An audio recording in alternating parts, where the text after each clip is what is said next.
The following program contains scenes and language of a frank and explicit nature. Viewer discretion is advised. In 5, 4, 3, 2, live now. Don't know, Mike. I don't know what you're talking about.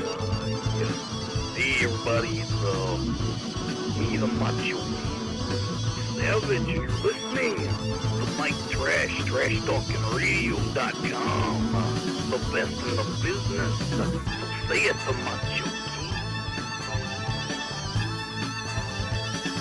Wrestling fans throughout radio land, listen to Trash Talking Radio at TrashTalkingRadio.com. Every Tuesday from 7 to 10 o'clock, you hear guys like myself, the you Ganon Giant Kamala.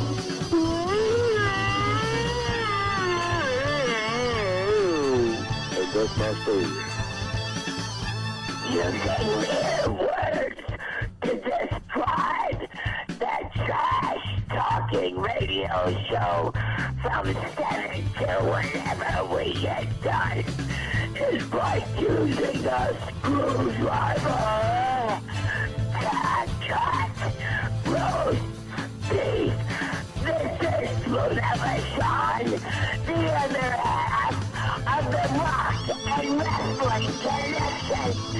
That's the trashy one and the loony one together forever.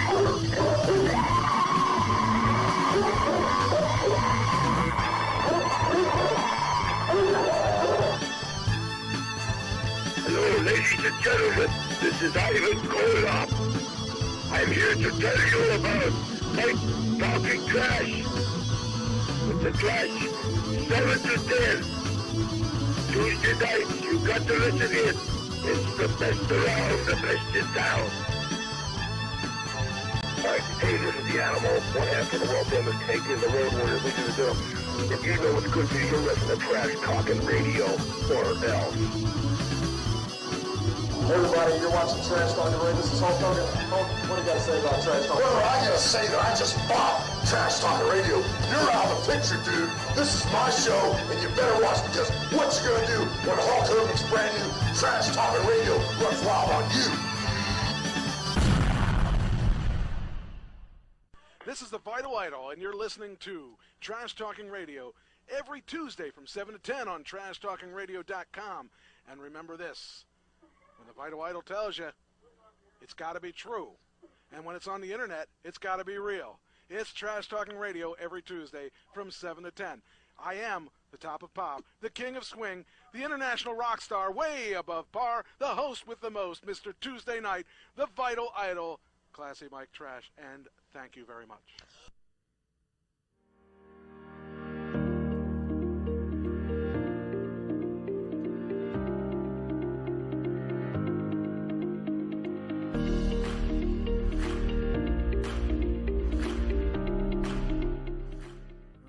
Trash Talking Radio Tuesday night. It's the best night of the week, and boy, isn't this fun. Oh, let's see here. Oh, I forgot the most important part. Forgot the banner. There we go. Oh, wait a minute. Hold on. It's supposed to be here, and we're supposed to be here. Hey, it's my first day on the job. Well, you've done pretty big for your first day. Oh, man, what a mess. Come in here and all of a sudden one of my monitors isn't working, so my sound isn't working, so that, oh man, things we do to make this thing, to make this show work. We do above and beyond the Call of Duty. Now I'm trying to figure out why it's not playing on, Twitch. For some reason we're not, maybe we are. Hold on here. This could, nope, that says it's not. Where's the new show? Why isn't it showing? It should show. I mean, it says we're streaming to there, and then of course it wouldn't stream on my streaming computer, but it actually didn't hiccup any, so I'm happy for that, because we don't need to do anything high powered today. But I want to know why I'm not seeing the live show. The live show should show up here. Let's see. Is there anything that I need to do?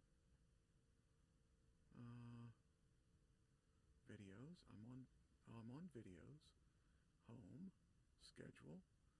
No, I don't have schedule. Yeah, that's the other one. Really strange. It's not showing up. It's for some reason not showing up.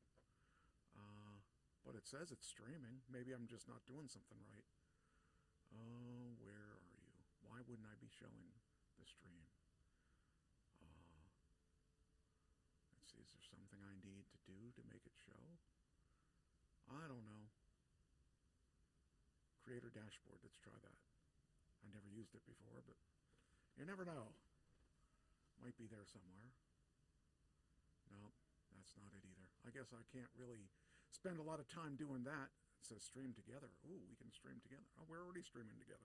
Anyway, all right, this time I actually see you on the screen, though, for something that's a little different. And I don't know why it wouldn't stream in the normal way. Unless that was the reason. Ooh, maybe I figured it out. I don't know. Doesn't matter. Anyway, all right, well, let's get this show going. This weekend I had a show on Friday night.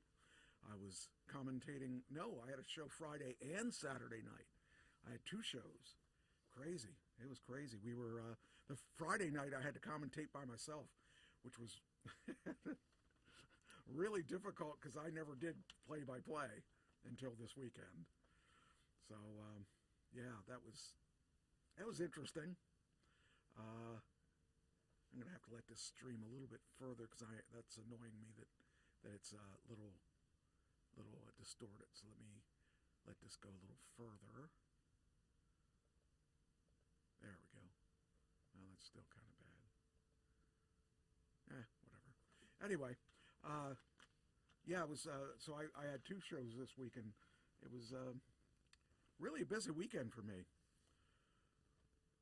Did you do anything good? Regular? Well, yes, on my birthday. Went to saw a play, a children's play, Elf, which is based on the movie.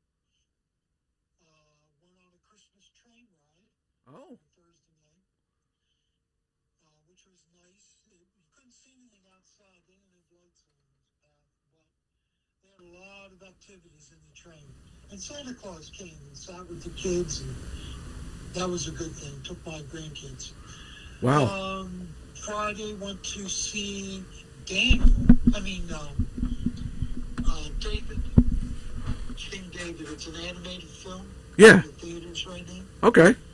Went to see that, and then rang bells Oh. Kettles Friday night. And Saturday went to see SpongeBob movie. Oh, there you go. Went to see SpongeBob. So had dinner and opened up all my cards between Facebook, Messenger, email, and physical cards. I had over 100 responses to my birthdays. That's awesome. I felt pretty special. You are special. And your phone call. And I also sent you a card. I sent you a video card. So, yeah, I wanted to be there, but I couldn't be there because of all the things that are going on. I wanted to surprise you, but yeah, couldn't get out of the stuff I was doing. But yeah, I'm happy that you had a good time. It's a good 70th birthday. That's crazy. And I've got told from other 70-year-olds that it's all downhill from here. Oh, well, that's nice to know. I'm at my peak now. It's all downhill from here. So your best years are behind you. My best years are behind me. I doubt that. I think you've got some great years left. I mean, face it, you're on the Trash Talking Radio Show. How much better can it get? That's right. I mean, it's the highlight of my week. I'm sorry to hear that. Yeah, I don't know. Usually, you and I were talking about this, but usually I don't do a show the week of Christmas or the week of New Year's, and I thought, I really have a hard time not doing a show now because I don't have to do all the work, and that was the hardest part, is that doing all the work and trying to get through everything I wanted to get through and not being able to do it all. A lot of the times I liked a couple weeks off to recover, because my previous host didn't really do any of the stories and stuff. They just kind of listened to me present them, and then I'd try to get opinions out of them, and they wouldn't give me any opinions, and that got old after a while. After 20 years.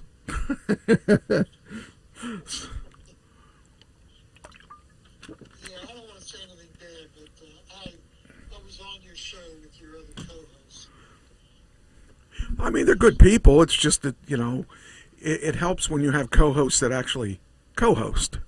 And, that's kind of the point of having a co-host, is to have an opinion of some sort. Just not always saying, I'm right or I'm wrong. Well, they never said I was wrong, but that's beside the point. Anyway, all right, let's get things rolling here. I do have a bunch of your favorites' birthdays. Some of these you're not going to know, you might not know. Some of these you probably know but didn't realize you know. And so I'm going to start out with Bill Pullman. Do you think you know him? Nope. Okay, did you watch Independence Day? Oh, sure. He was the president. He's got to be 75. He does have to be 72, so you win that point. All right. Let's see. Next is Eugene Levy. Did you ever watch Schitt's Creek? Oh, I know him. Yes. I'm going to guess. I'm going to go 75. 79. That's another win for you. All right. Steven Spielberg. Steven, it's got to be. Let's see a picture of him. Oh, I thought I pushed the button. I didn't. I must not have. Here we go. He's got to be 85. He's got to be actually 79. So you're within the point. Christina Aguilera. Christina Aguilera. There she is. Pretty girl. Keep in mind, she's been singing since she was probably 18, and she's been around for a while. Yeah, I'm going to say 59. 45. 45, okay. That's why I was telling you, she's been around a while, but she's, started when she was really young. This next one, I don't know if you know him, Keith Richards. Nope, never heard of Keith. 84. He is 82. All right, you're doing good. Brad Pitt. Brad Pitt, never heard of him either. Keep in mind, he started young too. Keep in mind, he started really young, and he's been around. He's 62. 62? Yes. That's incredible. He's part of that brat pack that was like, everybody was around the mid 80s, I would say. So yeah, he's been around. He's aged well. Yeah. Yeah, he looks good for 62. I can. This one I don't know if you know, Billie Eilish. She's a new singer, relatively. 27. Good enough. 24. Trish Stratus from the WWE. She's a fitness model now. Not really wrestling anymore. Here and there she comes out and wrestles. 37. When you hear what her age, you'll say, "Oh, that's why." I'll say 47. Okay, I'll take the 47. That's she's 50. Wow. Yeah, she looks good for 50. And she wrestled. She wrestled this year, I think. Maybe twice. Wow. She has aged well. She is fine wine. Stone Cold Steve Austin is also in that group. He's got to be 56. He's got to be 61. Still within the range. All right. Jake Gyllenhaal. He was in the newest Roadhouse. He was in I'm trying to think what else he was in. He was in a bunch of... I've seen him in a lot of stuff. But, Okay, face is familiar. I'm not sure I know him, though. Let's see. He looks around 51. good enough, 45. Alyssa Milano, who's the boss. She was the daughter, I think. Oh, she really changed a lot. She's got blonde hair in that first one.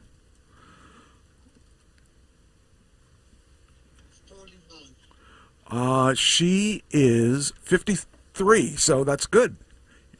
You're doing good. This next one, you may not recognize her name, but you'll recognize something she's been in. Jennifer Beals. And she was in Flashdance. Yes, she's been around a while. Mm-hmm.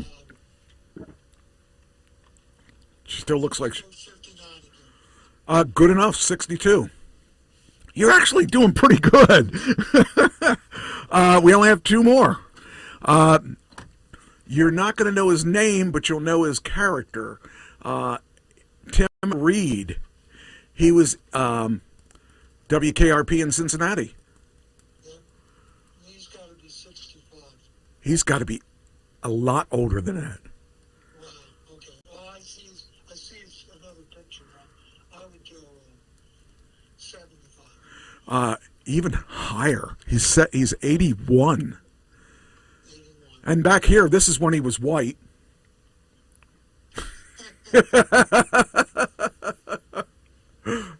Oh man, one last one, but I doubt that you're going to know. I doubt that you're going to know him. There was a show I used to watch all the time called Top Gear. They tested all kinds of cars and stuff, and this is Richard Hammond. No, I'm looking at the pictures. 62. Close enough, 56. So you only really didn't get one. That's not bad, because I had a lot of them today. So that's a good one. I didn't know if you were going to get some of those, because some of those I wasn't sure that you would know. But then I thought, he probably does from, a lot of these being older. You were, more into that. I even know I watched enough Top Gear, which is about 3 shows, to know who he was. Okay, all right, good. I love that show. It was so stupid. I mean, the show was really just dumb comedy, and just guys who love cars and yeah. I mean, they were told they had to do some good TV for people for regular people, and they said we're just going to do stuff about cars. That's what we know. So. I love that show. That was one of my favorite shows. And when they canceled it, they became Grand Tour, and that was good because that was the same show. Just after they were fired from Top Gear, they started their own thing with that was on. Yeah, actually, if you get you get Netflix. Grand Tour, or no, that's not on Netflix. That's on Prime. So you get that. It's kind of cool. All right, so that finishes that. The third Avatar came out.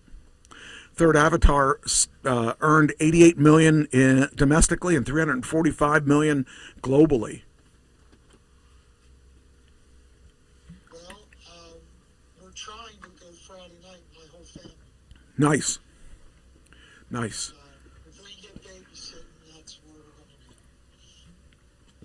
to be. I would think it's a pretty good movie. I mean, if nothing else, it'll be special effects will be cool. Also, Jake Paul finally met his match. Did you hear about that? Jake Paul, no. He took on a boxer.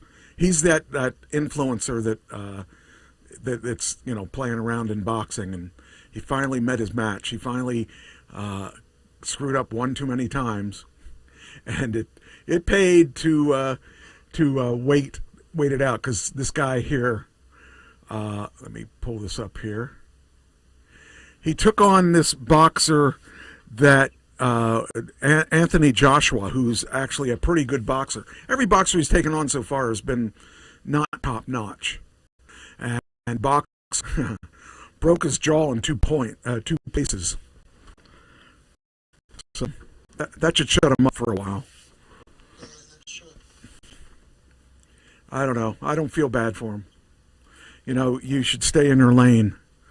You know, he took, and that's good because I consider that revenge for boxers like Mike Tyson. You know, if he had taken on Mike Tyson in his prime, there's no way he would have lasted. So, yeah. But he took a 62-year-old Mike Tyson. That's not the same as a 24-year-old Mike Tyson. We used to watch Mike Tyson just to see if he'd get past the first round. For tickets to say you were really angry because it was so quick. So anyway, Jake Paul says his jaw's most likely broken. Well, I found out it was broken in 2 points, 2 places. So he's going to be out of action for a while. And yeah, yep. And his love is not in a blender; his jaw is. So that's kind of cool. Hey, sometimes you got to be careful who you mess around with. All right, next.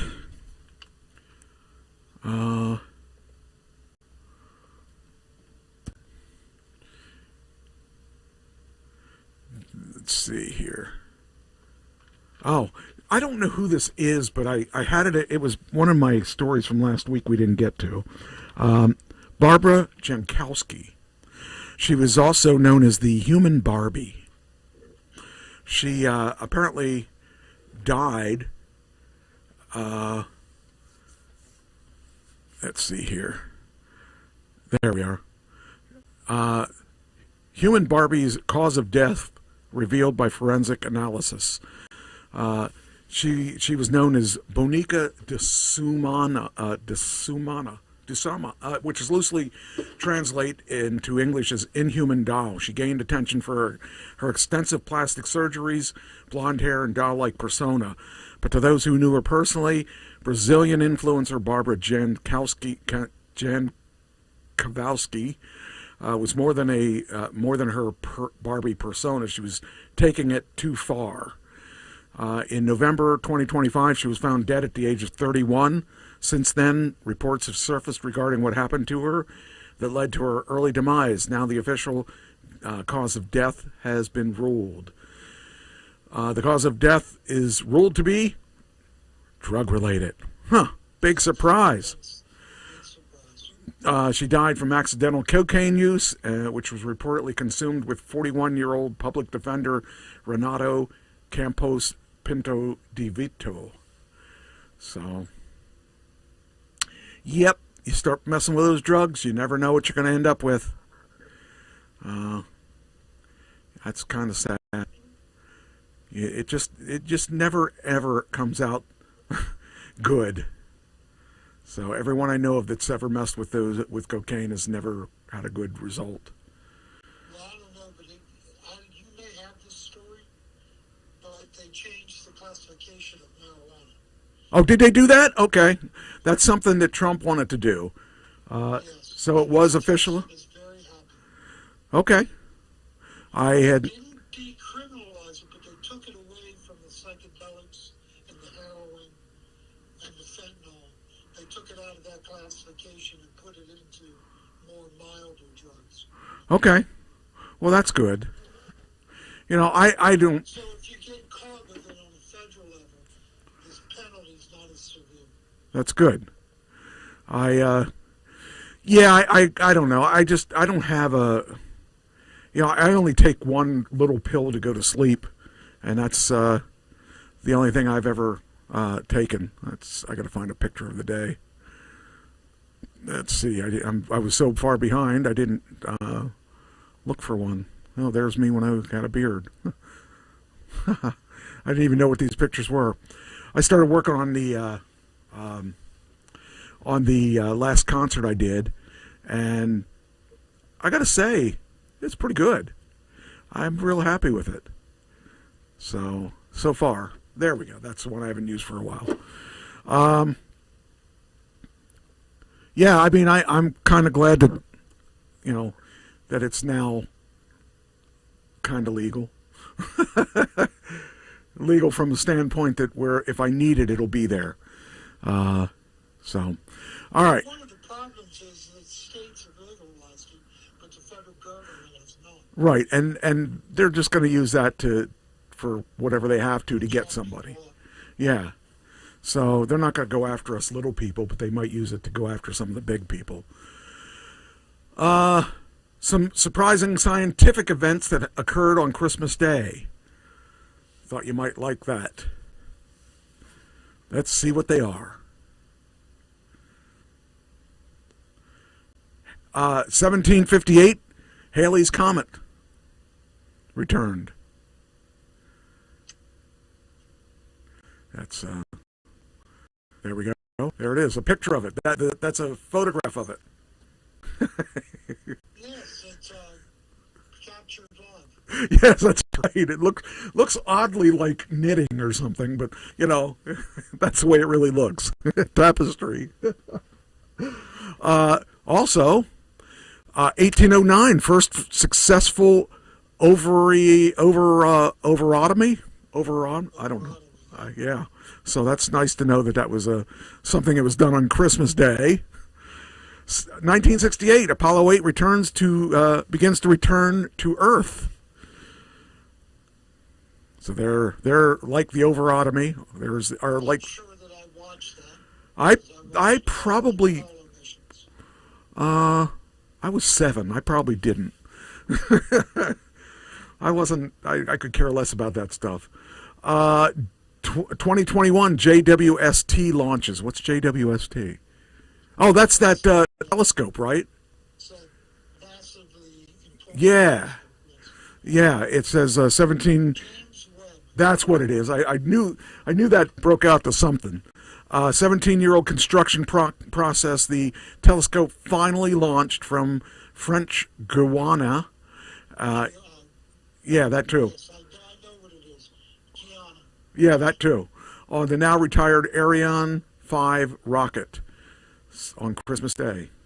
All right. It had massive cost overrun and massive delays in getting it done. But from what I can see of it, it is well worth the wait. Yeah, I mean it's still good today. So that was what was the date of that? That was 2021. Yeah, that was I've read things about that telescope, and it is apparently really phenomenal. All right, that's all I had for that. Let me get rid of that.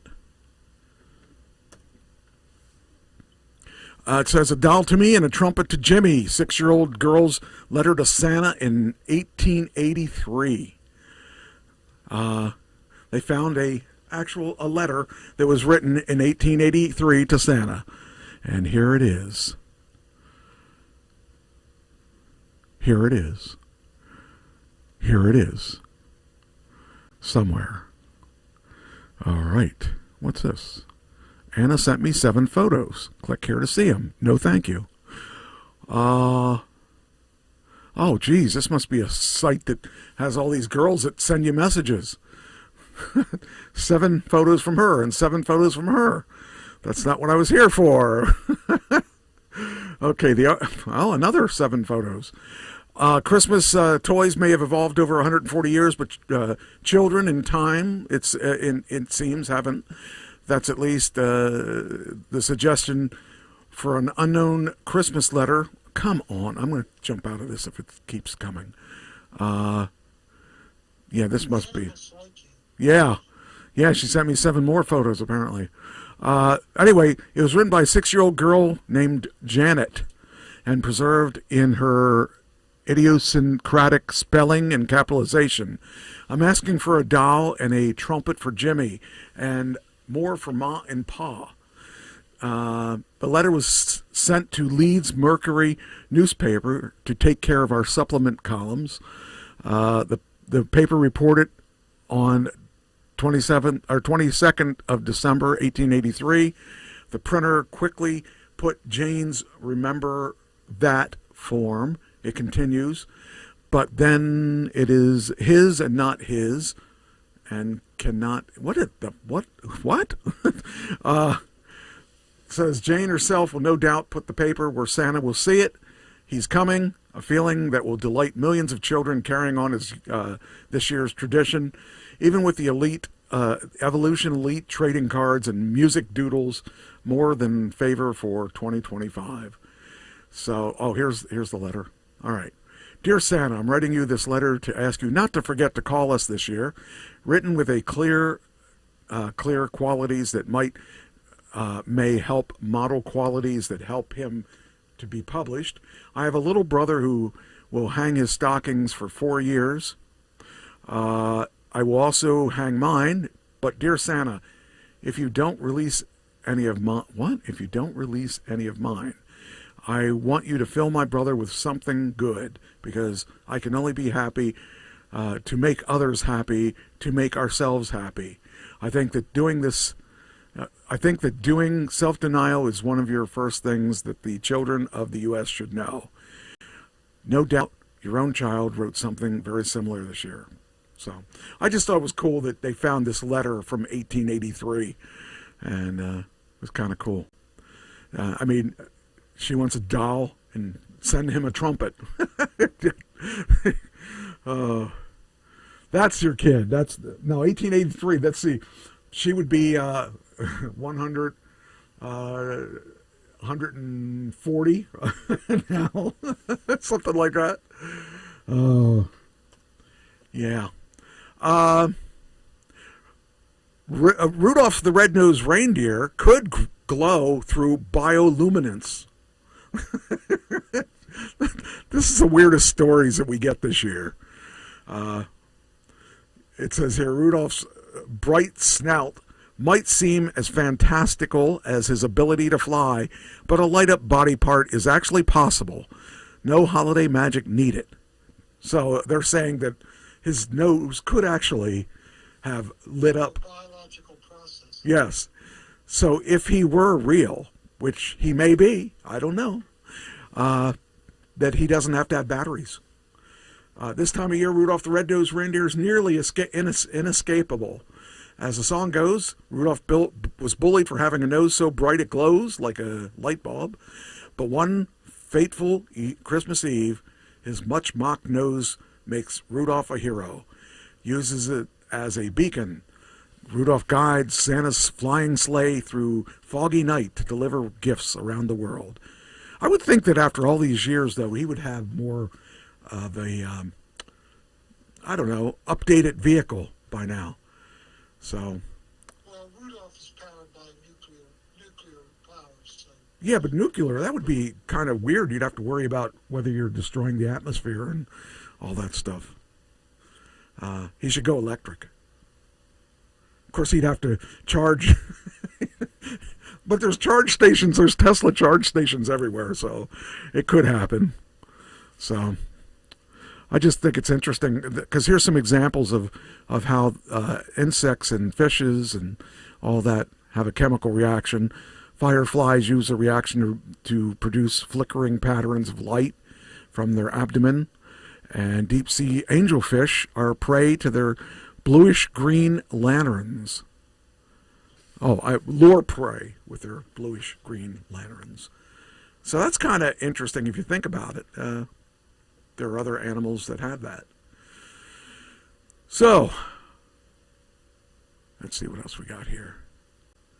Let's get rid of some of these. So far, so good. No hiccups so far. That's good, because we would have crashed and burned tonight if this system hadn't worked. There's a new Men in Black film in development. Did you ever watch any of the Men in Black? Yeah, I watched them all. I loved them. They were cool. The last one wasn't as good, but the first two were really good. But Men in Black might be interesting depending what they end up doing with it. I guess the script isn't written yet, but I loved it when they got together. I mean, I guess He's too old now, I would imagine. He's probably retired now. And, boy, they look really young, don't they? What's that? Well, he retired early because they had a girl. Oh. As his partner in the last one. Yeah. Well, he retired. He was. I've seen him. I mean, he's in his probably. He's probably headed towards 80. Yeah, I think he retired from film. Let me see here. I want to see how old he is. I love some of the things he did, though, man. He's done some good roles. Let's see here. All right, let me have it. Darn it. Let's try this again. There we go. Get him. All right, let's see how old he is.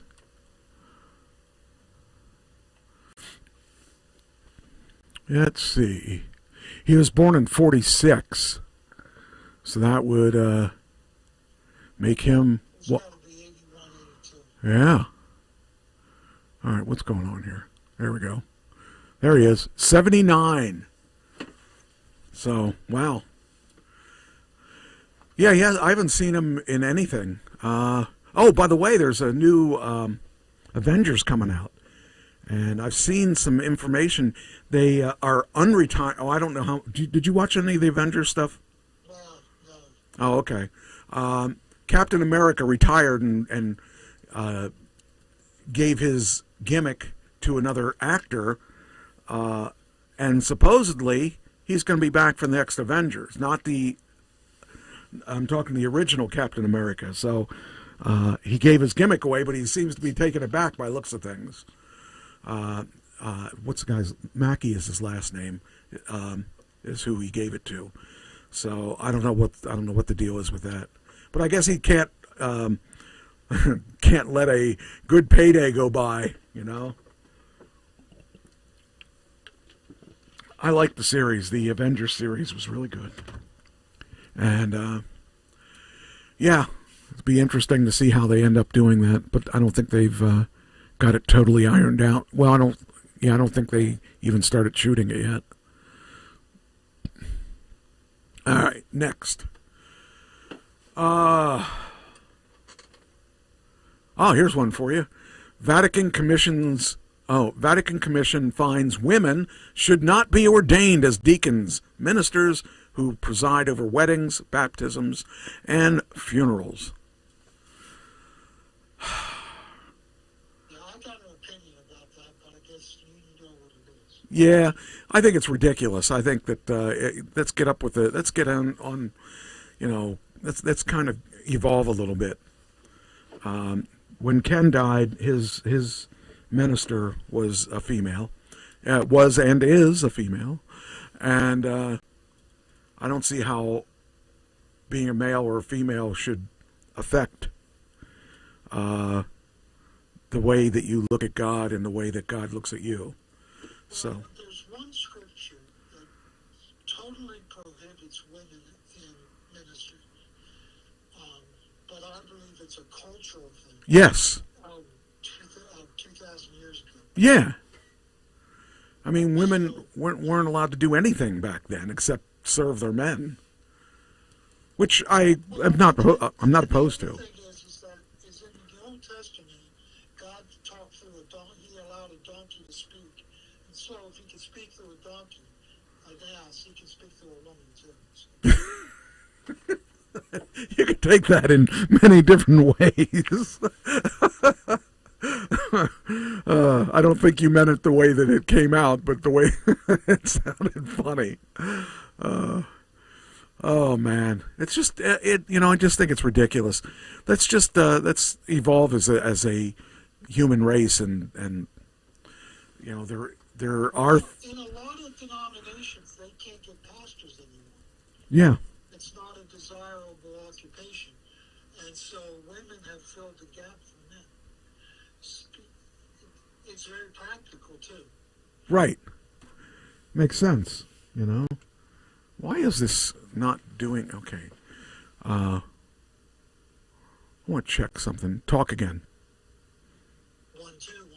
Okay, just making sure. It's separated us because you're on the call-in thing, and I just wanted to make sure you were coming through okay. It looks like you are. All right. All right, moving on. Rock legend achieves lifelong dream at 81. An incredible honor. Roger Daltry. He is one of my heroes. When I was growing up, I saw him and I said, I want to be him. You know, he had a good look. He had long hair, and I was very jealous of his hair, and I wanted to be him. Doug is not as loud as you are. Okay, I'll turn Doug up. Well, I can't turn. Well, maybe I can. Let me see if I can do this. I'm going to turn me down and turn Doug up. Yeah. So that should turn Doug up. Go ahead and talk. Why are you not? You're not coming through. Why not? Let me see. Well, that's kind of weird. Okay, let me try something else.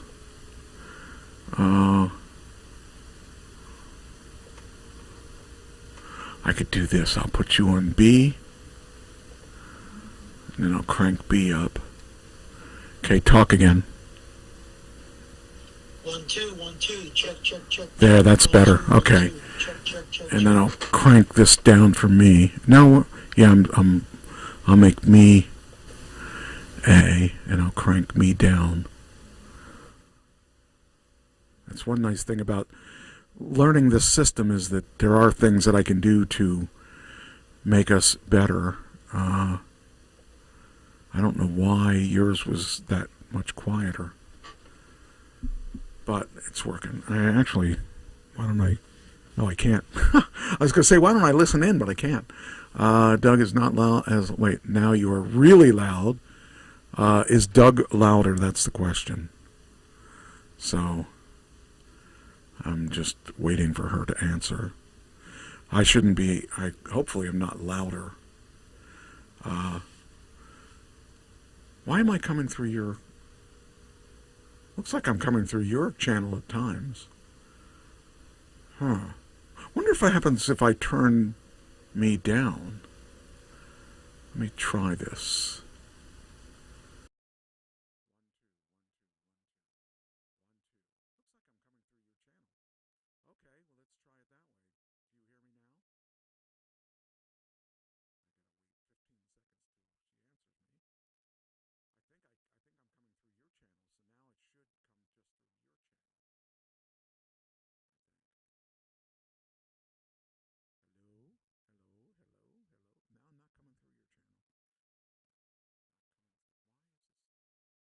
She doesn't hear me now. Okay. You should be hearing me. You should be hearing me now. Oh, silence. Okay. I see your mouth moving. That's part of it. Okay. I'm still trying to figure this thing out because we've never done it this way before. So if Doug's not as loud as me, he is trying to be as loud as me. So we're trying to get him there.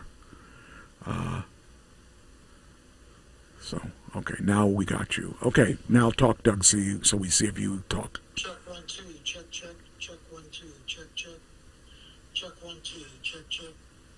Okay, let's see what she says. So I will look for some kind of response from her, and let's see. While we're doing that, I need to double check this and see if I am coming up on Twitter now. Oh, still low. How could he still be low? You're pegged. Wonder.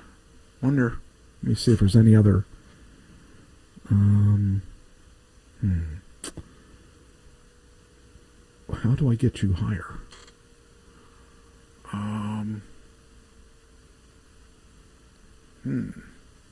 Maybe I should put you. Okay, I'm going to try this. Put you on the A bus too. See if that makes any difference. All right. So. All right. So anyway, Roger Daltry says that Daltry 81 was knighted on Wednesday, December 10th. by Prince William at the Windsor Castle, following in the footsteps of fellow music icons, Sir Paul McCartney, Sir Elton John, Sir Mick Jagger. He joins a Hall of Fame group of people. Yeah, he does. Yeah. And all of them are deserving of it too. So I'm excited about that because he was one of my favorites. So all right, what's next here? We got. I don't know if I'm in line for this, but you might be in line for this. Americans get in line for one-time $700 million Google settlement. No claim form is needed. It's really double. Okay, so that's not going to work. That double thing is not going to work. All right, so we'll take that off. All right. So I don't know if I'm getting it. You don't know if you're getting it. We don't know. But those who made purchases through Google Play Store in the United States between August 16th, 2016 and September 30th, 2023 will automatically receive a payment without filing a claim.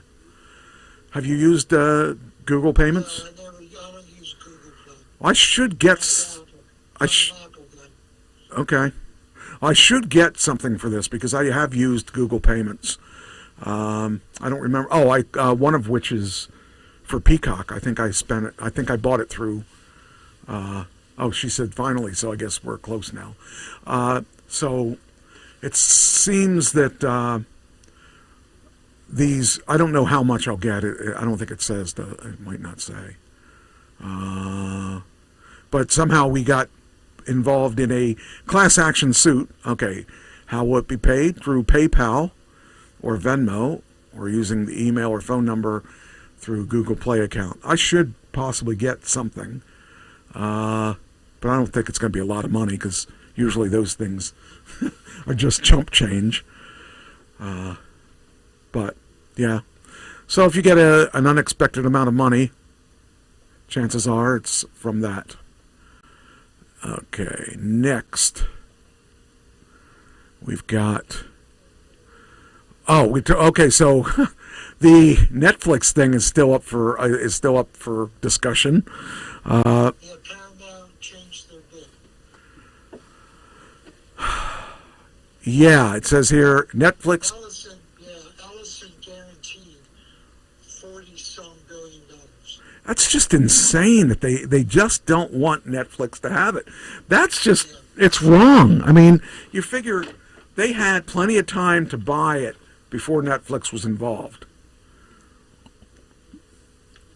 But you never know. I mean, Netflix is not afraid of spending money.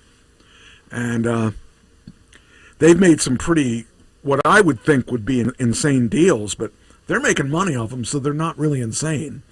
Just feels like it. Just the ad revenue alone off of the football games on Christmas Day. Right. Yeah, that's actually the next. Is worth what they spent for it. Yeah, I mean that was the next ad or the next article I have is that they're doubling down by or not doubling down. They're Netflix is doubling down on what appears to be a new Christmas Day tradition. Snoop Dogg is going to be for the Christmas Day NFL halftime show. Just unbelievable. I mean, they're not afraid to spend the money. People love Netflix.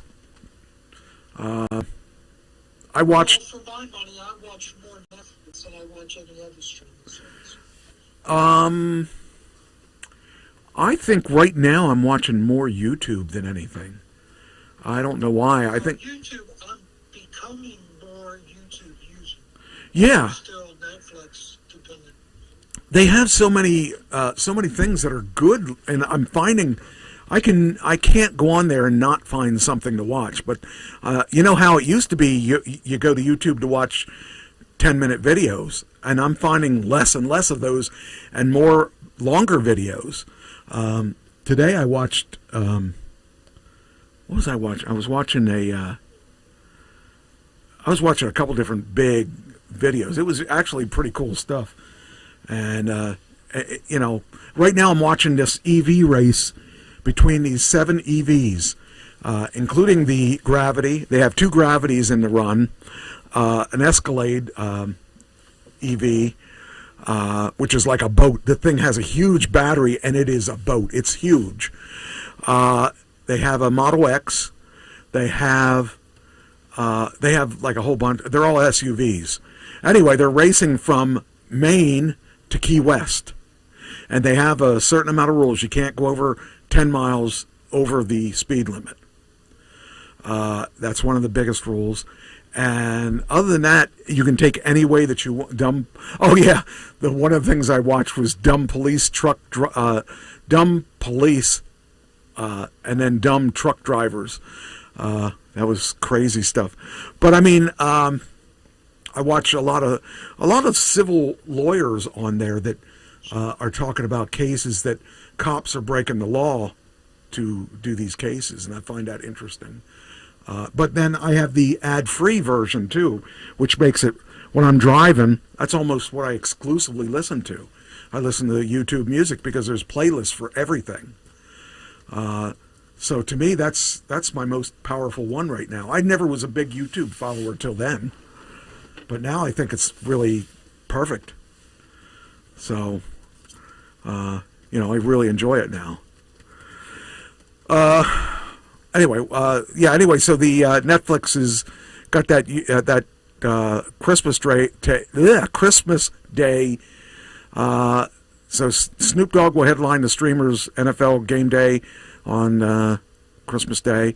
West Coast rap icon will take the stage during the halftime of the Minnesota Vikings Detroit Lions matchup, live from U.S. Bank Stadium in Minneapolis, in a show dubbed Snoop's Holiday Halftime Party. The rapper will be joined on stage by some special guests. The streamer is said to, in a press release, through additional performers, though additional performers haven't been released yet who they are. So it's pretty cool. Speaking of which, were we going to talk about Diddy? I did watch the first episode. I tried to watch the 2 shows today. Okay. He is such a scumbag. I hate him. I mean, the things he pulled on his so-called buddies. Yeah. I've only seen the first episode so far.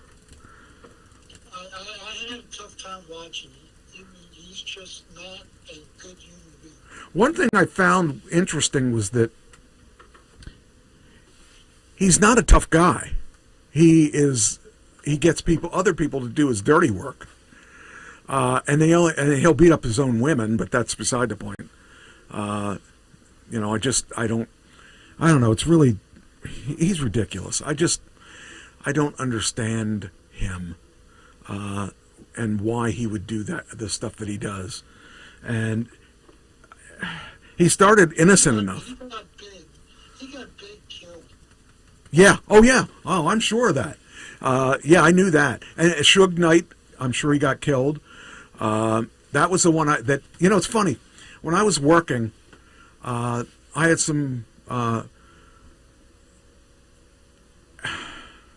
people of color that I worked with. Now, I never knew anything about Suge Knight. I never knew anything about Biggie. I never knew anything about those guys. It wasn't my lane. I stayed in my lane. And they were telling me how Suge Knight was devastating to them when he was killed.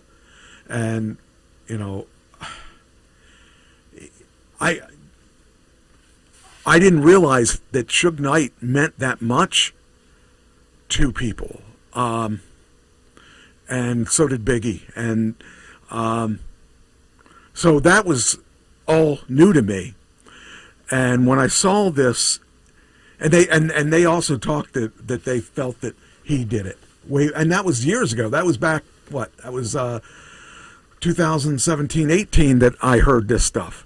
Now, again, I'm not into that community. I'm not into that whole thing. So I wouldn't know much about it. But when I saw this today, I flashed back to the people that were telling me that they were sure he shot, that he was involved in it. He may not have pulled the trigger, but he may have. But he was definitely involved in it.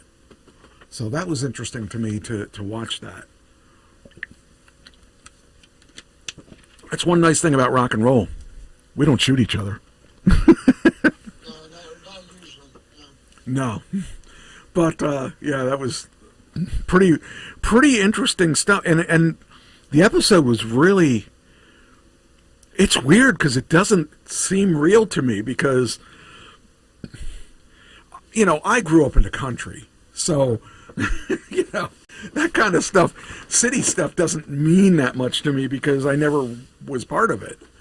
So I find that really strange to watch and try to comprehend that. I don't know. Well, you know, Getty was, Sean Combs was warned not to go to the West Coast. Yeah. Because the rappers out there and the community out there did not want him, did not like him. Right. Did not want him out on the West Coast. He went anywhere with Biggie. He went anywhere with Biggie, and that's where Biggie got shot. Right. And not that I'm a fan, but I mean, Biggie was a nice guy. He didn't have a man bone in his body. Right.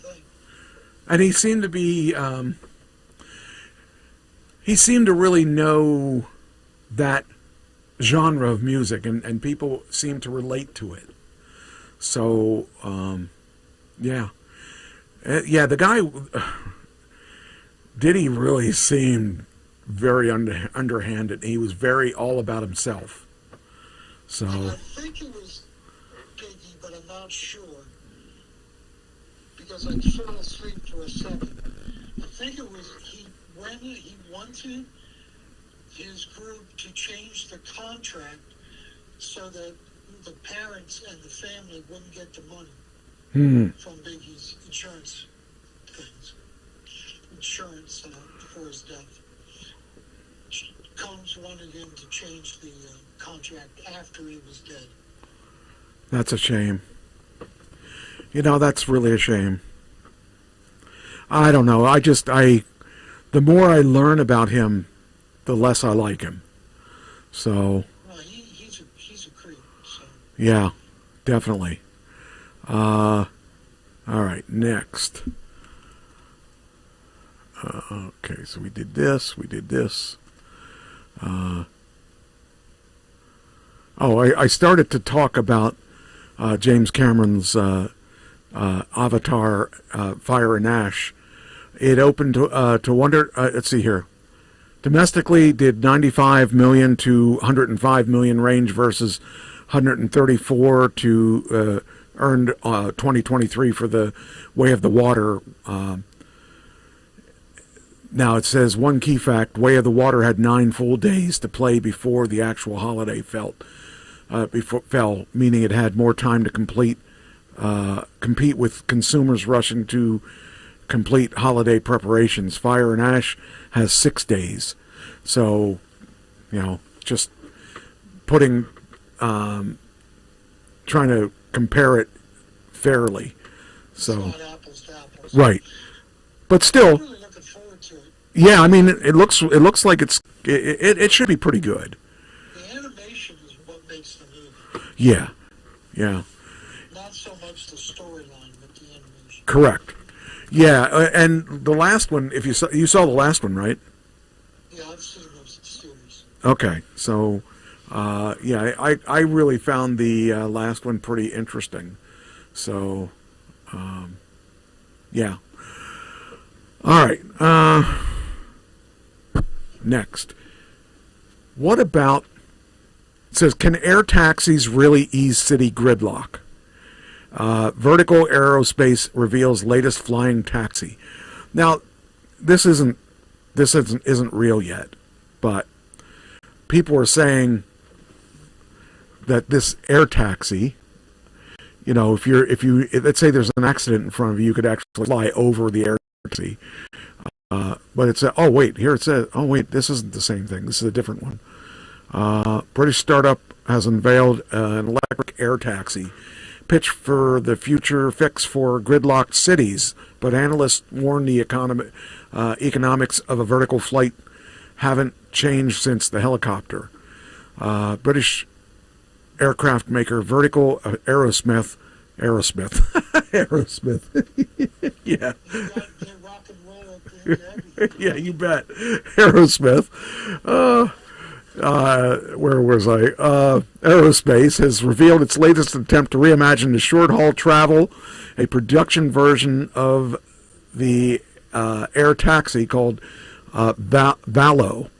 The company describes it as a step towards urban air mobility for the masses, though the reality of such ambitions remain hotly debated. So, I mean, basically they're talking about, having a quick, being able to skip an Uber and take a helicopter instead, basically.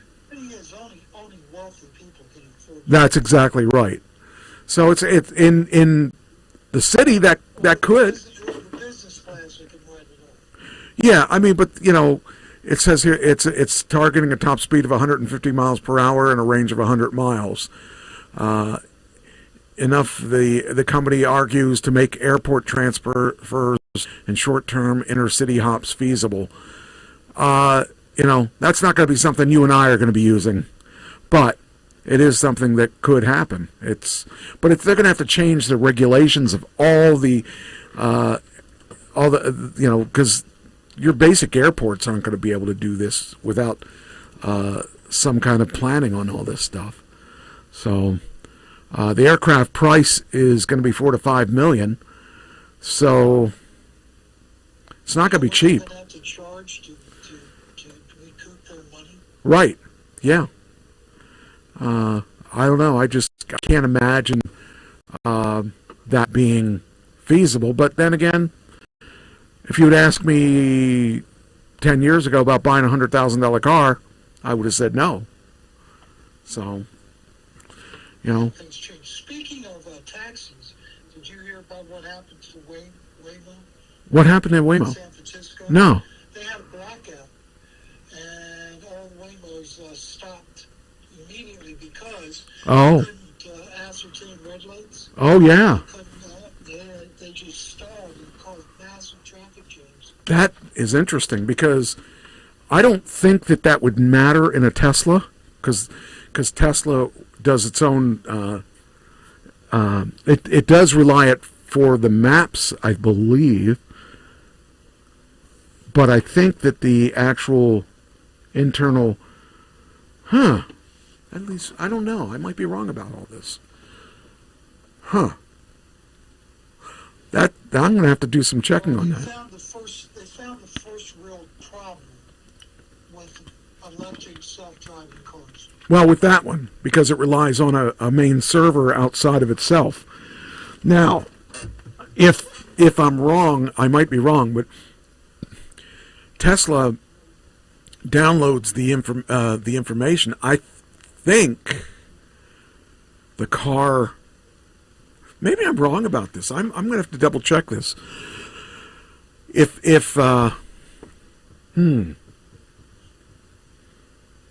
Yeah, I don't know the answer to that. I did hear about that happening to Waymo, but I forgot about that. Yeah, that's kind of curious. I'm going to have to do some checking on that and I'll have to check to see. Let me make a note of that. Check to see if Tesla needs to be logged into an external system for FSD. I mean, I guess it does for the maps. So, yeah, maybe it does. That's interesting. What they said on the report that I saw, read, was that they couldn't ascertain the red lights. Interesting. Well, their system is very complicated. The red lights were down. Yeah. Oh, yeah, yeah. I guess it would be. Oh, wow. Huh. That's interesting. So not only did they have the traffic jam trying to go through intersections, they also had it because Waymos were just stopped in the middle of the road. Yeah. They pull off to the side, they just stopped. Wow. Well, at least it stopped and didn't run into other people. Correct. Because that could have been a disaster. That's interesting. That's interesting. Okay. Gives me something to look into for next week. I'd like to find out. Last U.S. cents. They're not making pennies anymore, right? Correct. So last U.S. cents are selling for $16.7 million. I don't know what that means. I'm sure 1 penny is not worth that. I have to look and see if I got any of the last cents. That'll be the last run. Yeah, it must be. It said pennies from the final minute set of coin sold for $17.76 million at auction Thursday at Stack's Bauer Galleries in California. The auction. Can I have an opinion about how You can. ridiculous that is? It is ridiculous. I can't even imagine. Why would someone spend $17 million on a penny? Because they're going to make it back. Sure, I guess they will, but still, that's pretty. There's some. That's a lie of money. Yeah, that's crazy people. That's crazy people money. Oh man, that's money. That's the gambling that you're going to make money back on it, and if you don't, no Christmas gifts this year.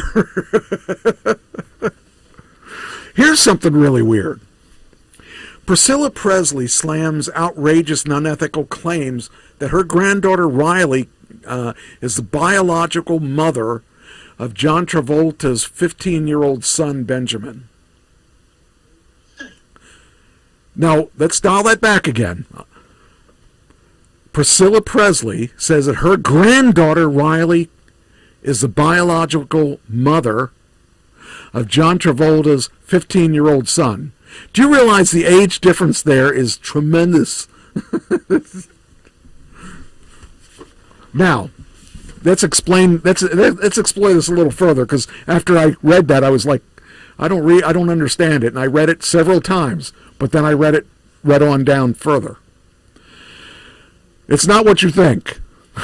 That's the first thing I found out. So it says Radar Online can reveal Elvis's widow branded the alleged allegations outrageous and unethical after breaking her silence on the findings from a bombshell $50 million breach of contract lawsuit filed by Priscilla Presley's former business associate Bridget Krause and Kevin Fiacco. Here's what that is.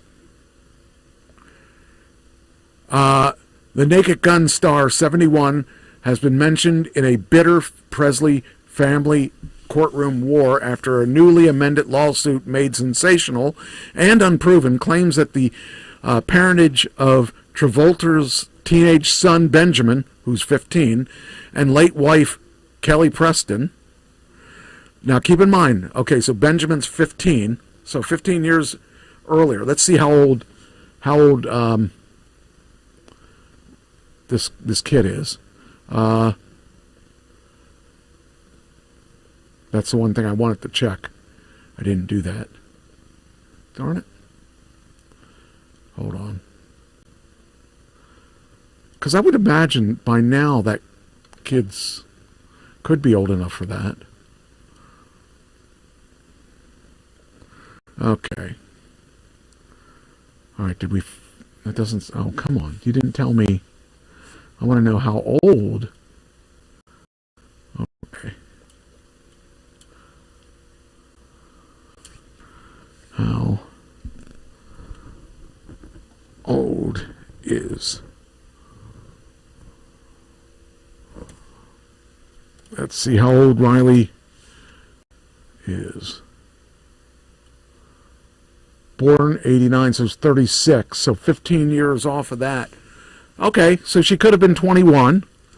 So, And Travolta would have probably been. Well, it's not, but it's not what you think. Okay, I did that too. She donated her eggs to apparently to the. Okay. So I know I thought that too. Okay, so the filing, Priscilla. Okay, let's see, where's it at? Where did I read that? The new complaint was obtained. Lisa Marie may have been the biological mother. Oh wait, now we're saying Lisa Marie may be the new complaint is Lisa Marie may be the biological mother. Travolta's daughter Ella Blue, who is 26, and son Jet, who died in. Okay, so where did I read? Hold on here. I read that. So basically, I read that she had donated eggs. Here it is. They had been okay. So John Travolta's wife Kelly Preston had been unable to bear her own children, and Travolta and Presley previously used Lisa Marie's eggs to get her pregnant. However, it's not explicitly clear that the filing that Lisa Marie's eggs produced the child. According to a legal filing, there appears to be little doubt that Riley is the biological mother of Travolta's 15-year-old son, Ben. Now, I mean, if they really wanted to know, there are ways to figure that out. But, I don't know. I don't see why it's a big deal, but... Well, if it's eggs, it doesn't. Yeah. It's not like Travolta slept with her. Correct. It's a fertility thing. That's the disgusting thing, is if you would have slept with her. Yeah. So I just found that interesting, and I think that people should mind their own business, actually. Because it doesn't... I mean, the person that gets hurt is the kid. No one else cares. So, anyway. All right. Priscilla... Okay, so that one's that. This one's interesting. Paul McCartney, we don't hear too much from him. Paul McCartney mourns the loss of a musical icon that shaped his career. Do you know who it is? I read that, but I forget. I forget too. Hold on. I forget who it was. The guy. You know who it was? It's the guy that created his bass. Hohner. Or what is it? Hofner. It's very sad to see Hofner go out of business. They've been making basses.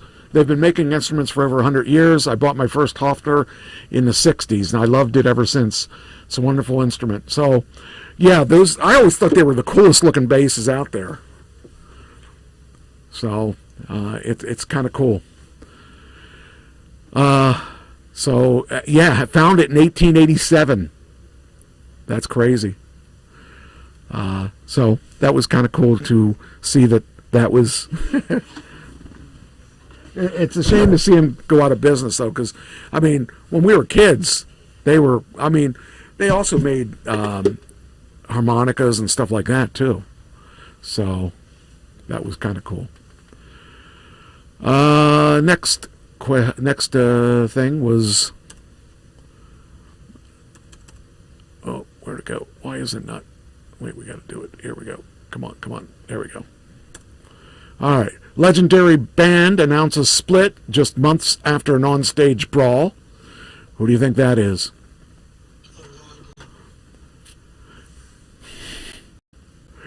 You probably don't recognize them because I'm sure you don't listen to them.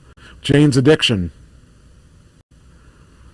They've now officially disbanded. The announcement came shortly after Perry Farrell hit Dave Varro during a show in Boston. The fight ensued after Farrell became frustrated with his bandmates on stage, and resulting in the two being separated in front of the audience. You know, that's time to call it quits. Yeah, I think so. Oh, man, I'm telling you, that's one thing I don't I don't miss is not getting along with your bandmates. And a lot of times I was the issue from the early days because ego problems, mostly mine.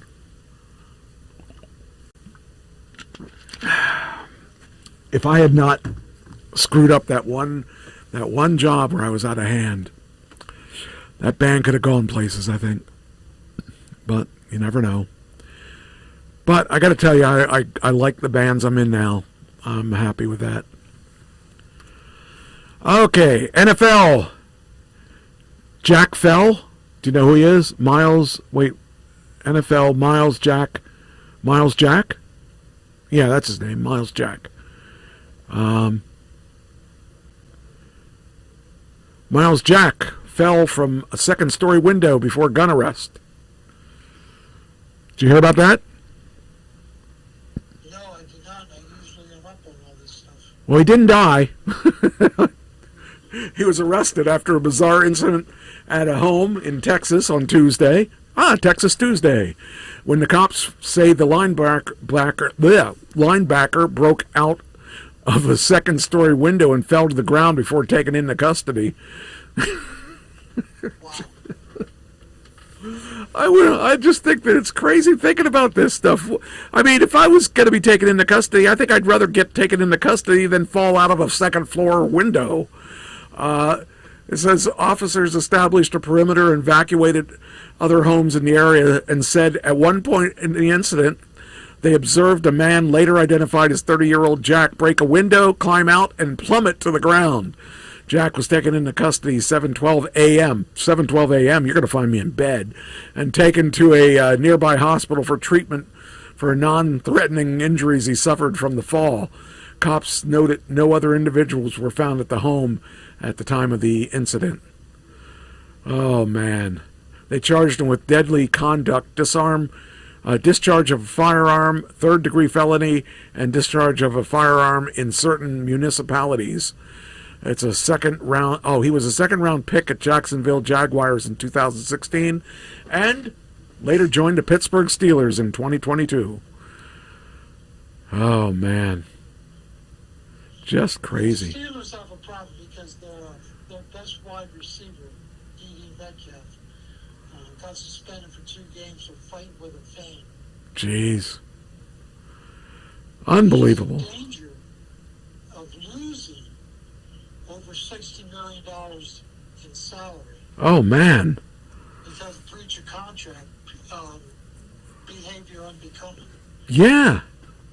And now they won't do it, the Steelers won't come because he's too valuable to them. But if they did cut him, he'd lose that contract money. Crazy. Because it's not guaranteed. Right. Let me see if I can get a better... I want to get a better sound for you. Talk. Check 1 2. Check. Just Check 1 thinking. 2. I think it's the same either way. You're just a little light on this. I don't understand why, but you are. All right. Now, next thing here. Let's see. Sylvester Stallone reportedly won't be returning for a reboot of a 90s action film. Which one do you think that is? Oh, I know which one it is. No, Cliffhanger. Do you remember Cliffhanger? No. Oh, he had this role where he was a rock climber, and that was a pretty cool one. But he's not. I wouldn't believe him as an 80-year-old climbing rocks. So I don't. When I go to the climbing gym, it's not something that I crave on doing. Yeah, I would imagine. Oh, that's funny. It says here, though the film has been locked in development phase for roughly 15 years, the producer Neil Moritz recently alleged that the reboot's financiers, Rocket Science Industries, went back on an agreement to pay Stallone $2.5 million fee for the film. Originally, Stallone was set to film his scenes for the movie during a break between seasons of Tulsa King in 2023 on the condition that his salary for the film be guaranteed prior to filming. Rocket Science failed to secure Stallone's commitment to do the picture because it refused to guarantee Stallone's fee. A new lawsuit related to incident reads. As a result of the new development, the reboot's planned director Rick Roman Wong, I don't know if that's Wong, W-A-U-G-H, has backed out of the project, and even if it moves forward in the production. After Wong's departure, the movie producers hired a new director, Jean-Francis Riget, all the while continuing to court Stallone for a potential return for the film.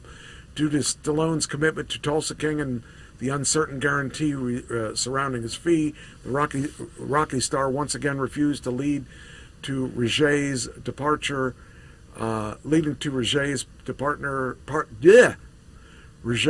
departure and the hiring of yet another director. I don't even know how to pronounce that, so I'm not going to even try to. Anyway, so be it as it was. The original was okay. I kind of, 1993 was you figure 1993, what is it, 2003, 2023, so 23 years later, they want to make a sequel. That's a long time to make to do a sequel. They're going to have to re-release the first couple of films. Yeah, I would think. I mean, they only made one before that, and it was okay. It was not his best movie, but it was okay. It was a good movie.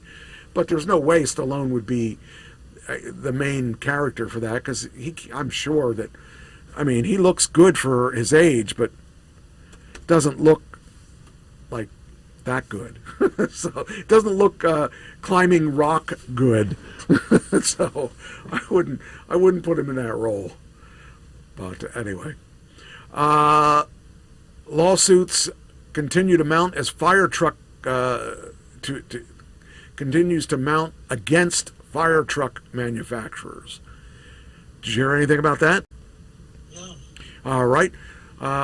So apparently there's a lawsuit against a group of truck manufacturers alleging price fixing. That's no big surprise to me, but you figure that... Because there can't be that many fire trucks. That's exactly right.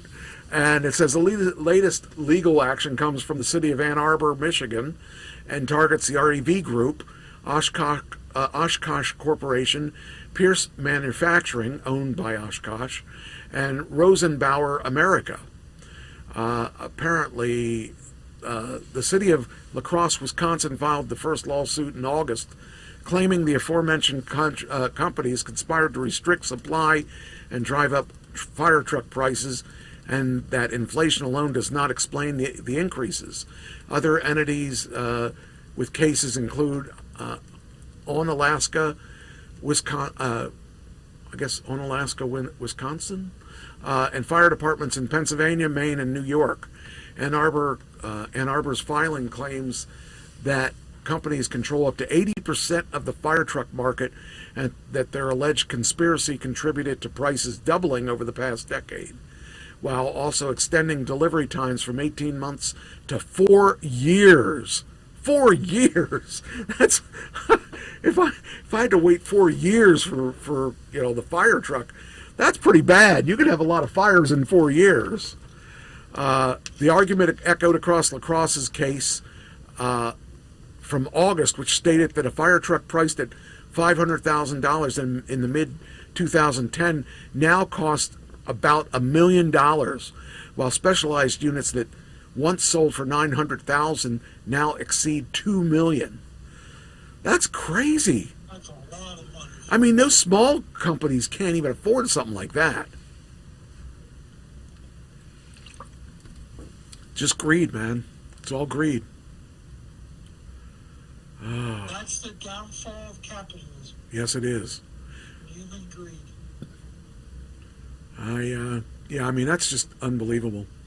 Money match checks mailed to 100,000 Pennsylvanians. Now, I talked about checks earlier for the what was it? There was something that was being mailed to us. Well, this is not that. This is Pennsylvania only, I guess. More than 22 million in money match checks were mailed nearly 100,000 Pennsylvanians. In a news release on Thursday, the Pennsylvania Treasury said people should be on the lookout for the checks, which are part of Pennsylvania's money match program, and said to cash or deposit the checks promptly. So I don't remember what that was for. I want Pennsylvanians to know that this is a real check, it's real money, and it belongs to them, Garrity said in a news release. As always, I still encourage everyone to regularly search. Oh, I may have money coming. That's right. I may have, because I think I did this.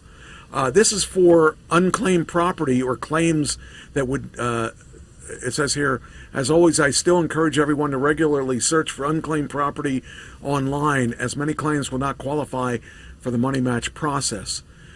It says here, more than 50 million have been returned out of the last set of checks.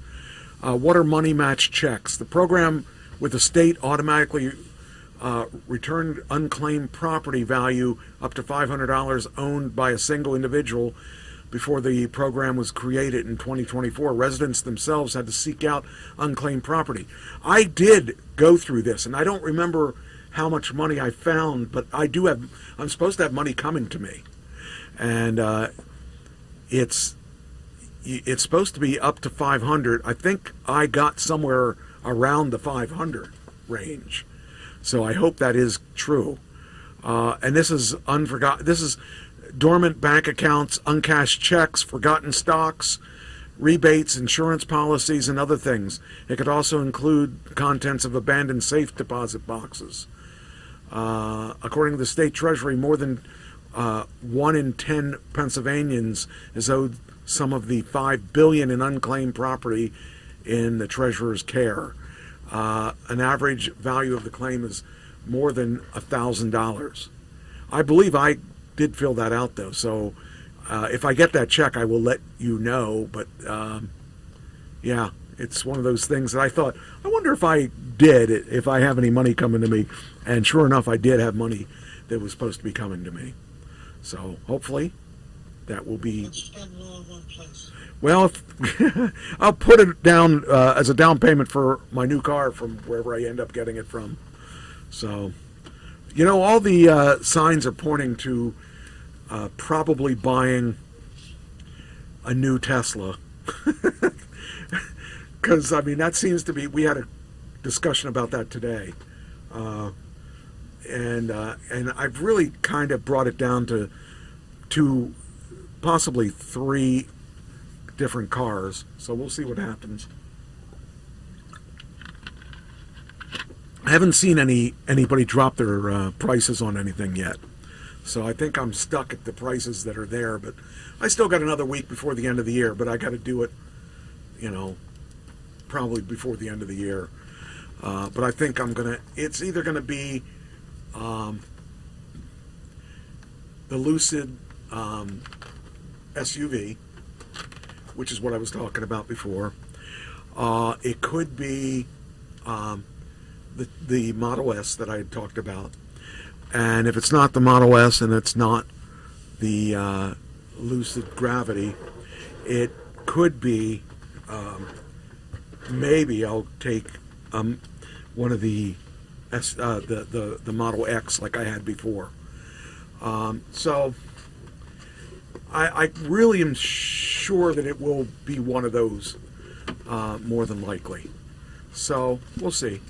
I'm at a point now where if I do the Tesla, I'll get the unlimited charging and the unlimited and the full self-driving and all that stuff, and I'll just live with that till they come out with the new batteries. Because I'm really thinking that's probably the best way to go, because they still have the best full self-driving. The Lucid full self-driving isn't really full self-driving. So it gets better range than the Tesla. But the thing that's making me lean towards Tesla is the free charging. Because, I mean, everything else is pretty much similar. I mean, the mileage is on the SUV is 50 miles higher than the Tesla Model S. That's good. But they don't, you know, I'd rather, I mean, I can give up the 50 miles because I'll be getting the free charging. So if one is putting all things being equal, it's not equal. So I'd like if there's a better rebate by the end of the year on, but it comes down to the full self-driving, because I use the full self-driving a lot. So, and especially when I'm coming back from a show in New Jersey every week late at night, it's nice to have the full self-driving. So, anyway, all right. Tennessee governor pardons Jelly Roll for convictions including robbery and drug felonies. The Country Star says the pardon will make it easier for him to travel internationally for concerts and Christian ministry work, or missionary work. I didn't know Jelly Roll was a Christian. So. I didn't know that either, but I other than I saw it here. It says here he got his pardon Thursday, acknowledging the Nashville native's long road back from drugs and prison through soul-searching, songwriting, and advocacy. I can't say it. For second chances, the rapper turned singer, whose real name is Jason Dedford, Deford, has spoken for years about his redemption arc before diverse audiences, from people serving in time correctional centers to crowd concerts and even in testimony before Congress. So Republican Governor Bill Lee issued a pardon after friends and civic leaders of the Grammy-nominated musician joined in an outpouring of support. So Jelly Roll's convictions include robbery, drug felonies, and he said a pardon would make it easier for him to travel for international concerts and perform Christian missionary without filling out burdensome paperwork. So there we go. Wow, I got a lot. You know, my only problem is that, you know, Joe Sixpack out there doesn't get that. Yep. But if he's really doing this stuff, if he's really actually making a difference, Joe Sixpack wouldn't be talking to those people. So, and he wouldn't make a difference in their lives anyway. Let's see here. This is interesting. Now, you were a big concert goer at one time, right? Yes. What would you pay for a name band for back when you did it? $25. Okay, you'll love this. I was pretty sure you were. I remember you talking about concerts and all that. The most expensive ticket at a 1960. Oh, what's this? Hold on. For decades, fans have gotten really emotional about seeing their favorite artists. But today, it's... Stop. Darn it. Okay. There we go. I thought it was going to be an article, and it ends up being a video. So the most expensive ticket at a 1965 Beatles concert, what do you think that would be? If you bought at a Beatles concert? $15. $5.65. Roughly $58 today. The average ticket price for a Taylor Swift concert last year was $204. I know my daughter went to it. I thought she was crazy. And the average She went to it here in Cincinnati. And the average resale price for that same ticket is $3,800. It was $3,800. That's just unheard of. That's insane. I mean, I remember.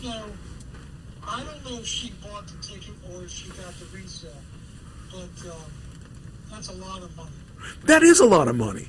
You know, I remember when I was working, we had tickets. We got tickets for certain sales contests and stuff, and I had a chance to see some pretty good concerts. I saw Def Leppard and Heart, and I saw Kiss, and just unbelievable fun concerts. And I hem and hawed about buying the Kiss tickets, and I paid $40 a piece from one of the guys that won the tickets. He sold them to me for $40 a piece, and I'm like, oh man, that's a lot of money. And I realized that wasn't. I mean, they were good seats. We were right up front. We were like, I think we were 10 rows back in the stadium, in the Hershey Stadium. And what a great concert it was too. But I know people would spend tons of money. I'm like, holy cow!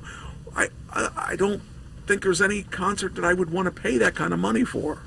I wouldn't pay $3,800 to see anybody. In the summer, we went to see Lauren Daigle, she's a top Christian artist.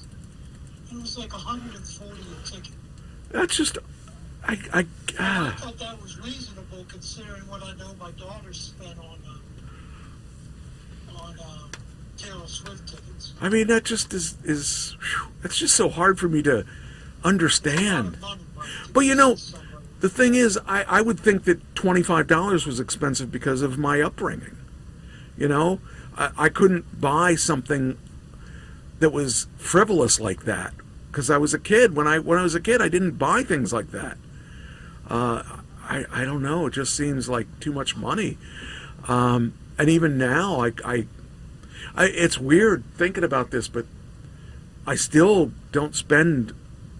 I mean, the only luxury I've ever bought is my car. And you know, certainly I have a PA system, but that's work because that's for bands, you know. And Ken and I were the only band members, so we spent money on band equipment, and we didn't spend money on other band members because we didn't want to deal with drug problems or not showing up or drunk, you know, because neither of us drank, and we never had to deal with drugs and stuff.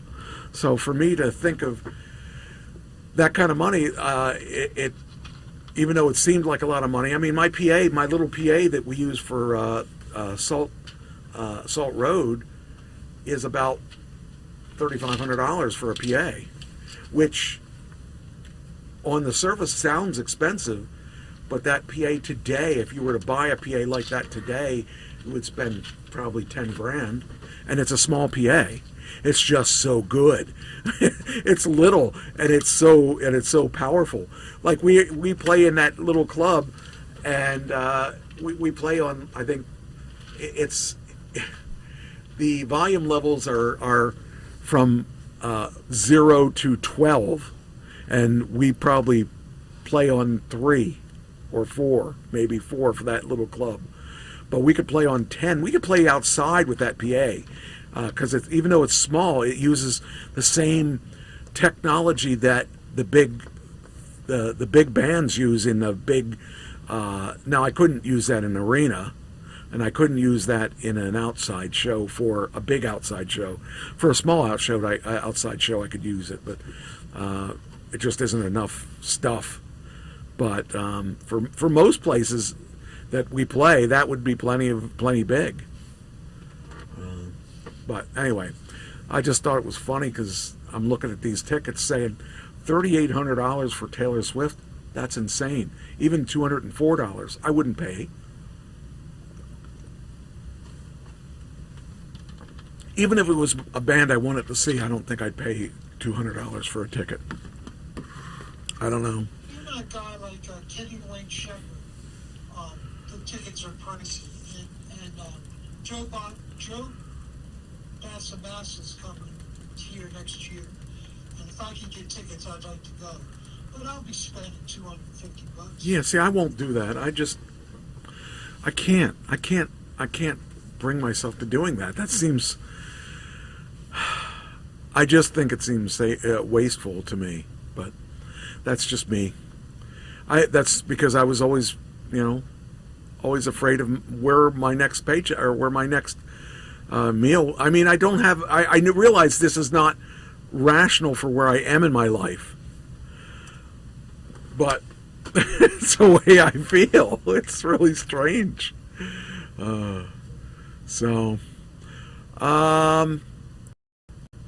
Here, Peanuts was sold.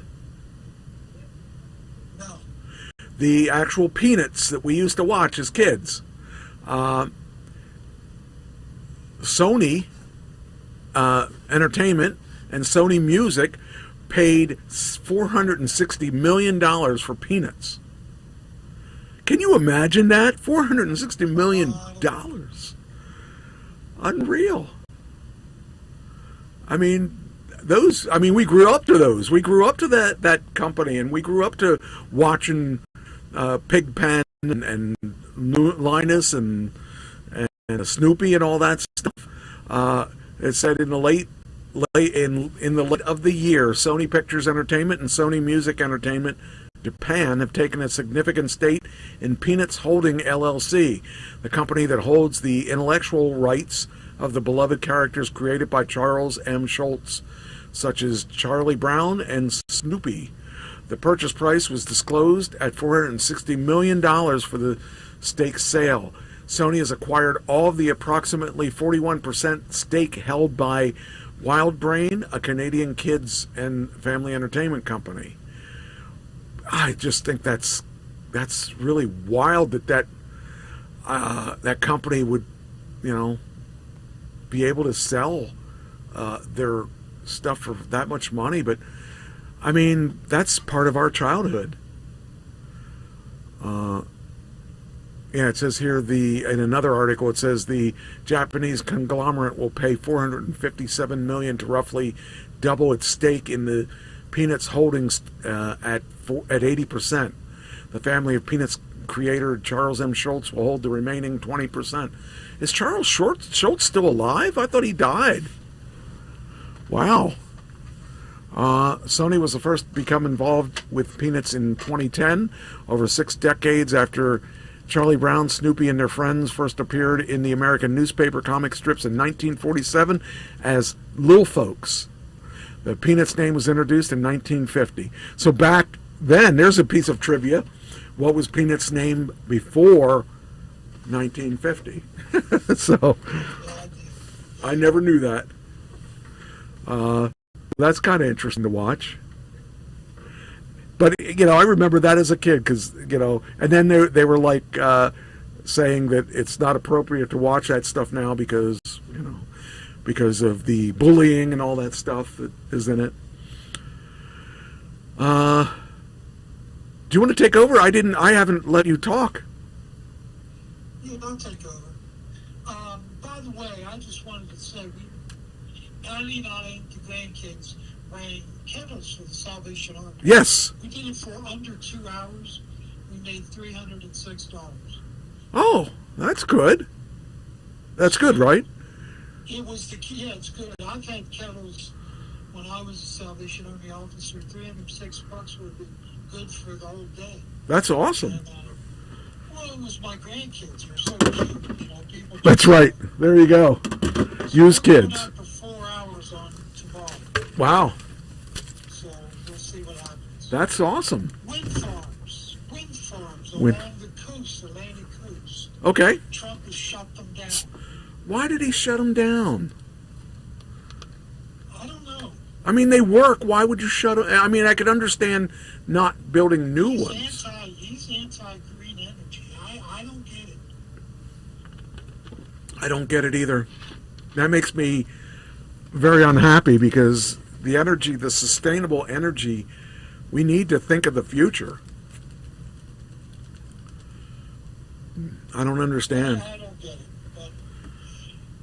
But anyhow, he shut him down. So,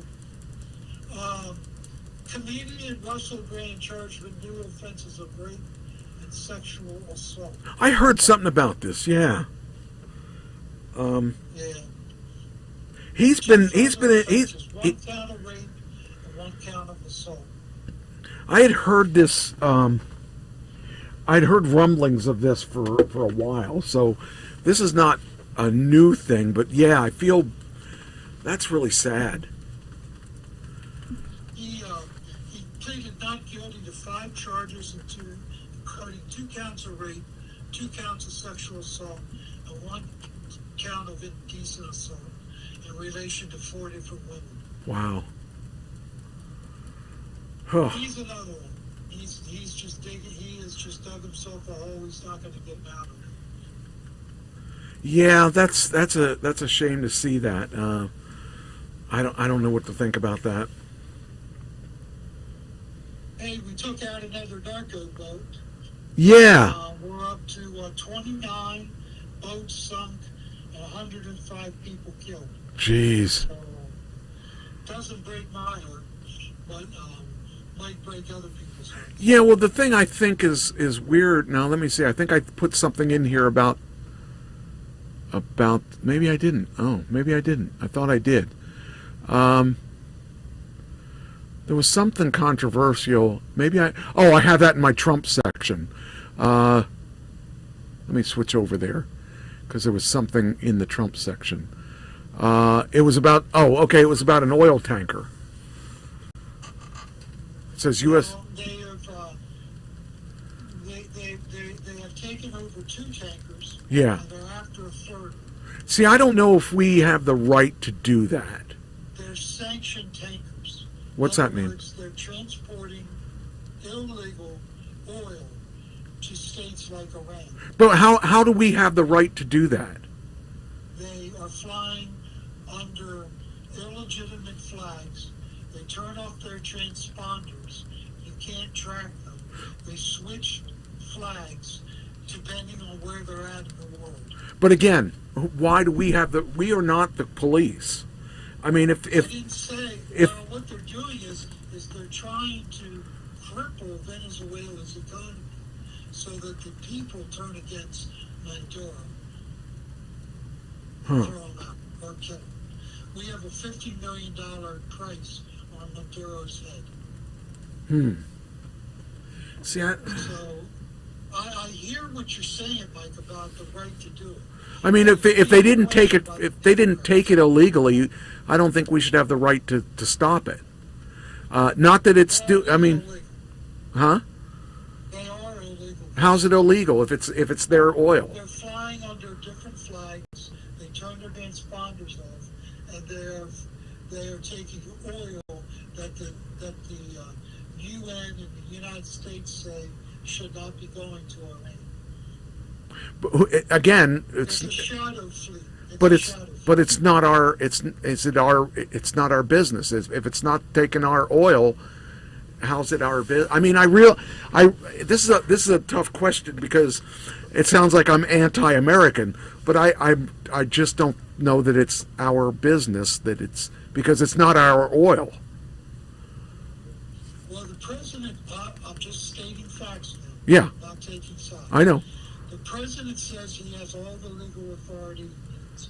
Yeah, but he thinks he has the legal authority to do everything. So he doesn't seem to understand that we are not, that they aren't governed by us.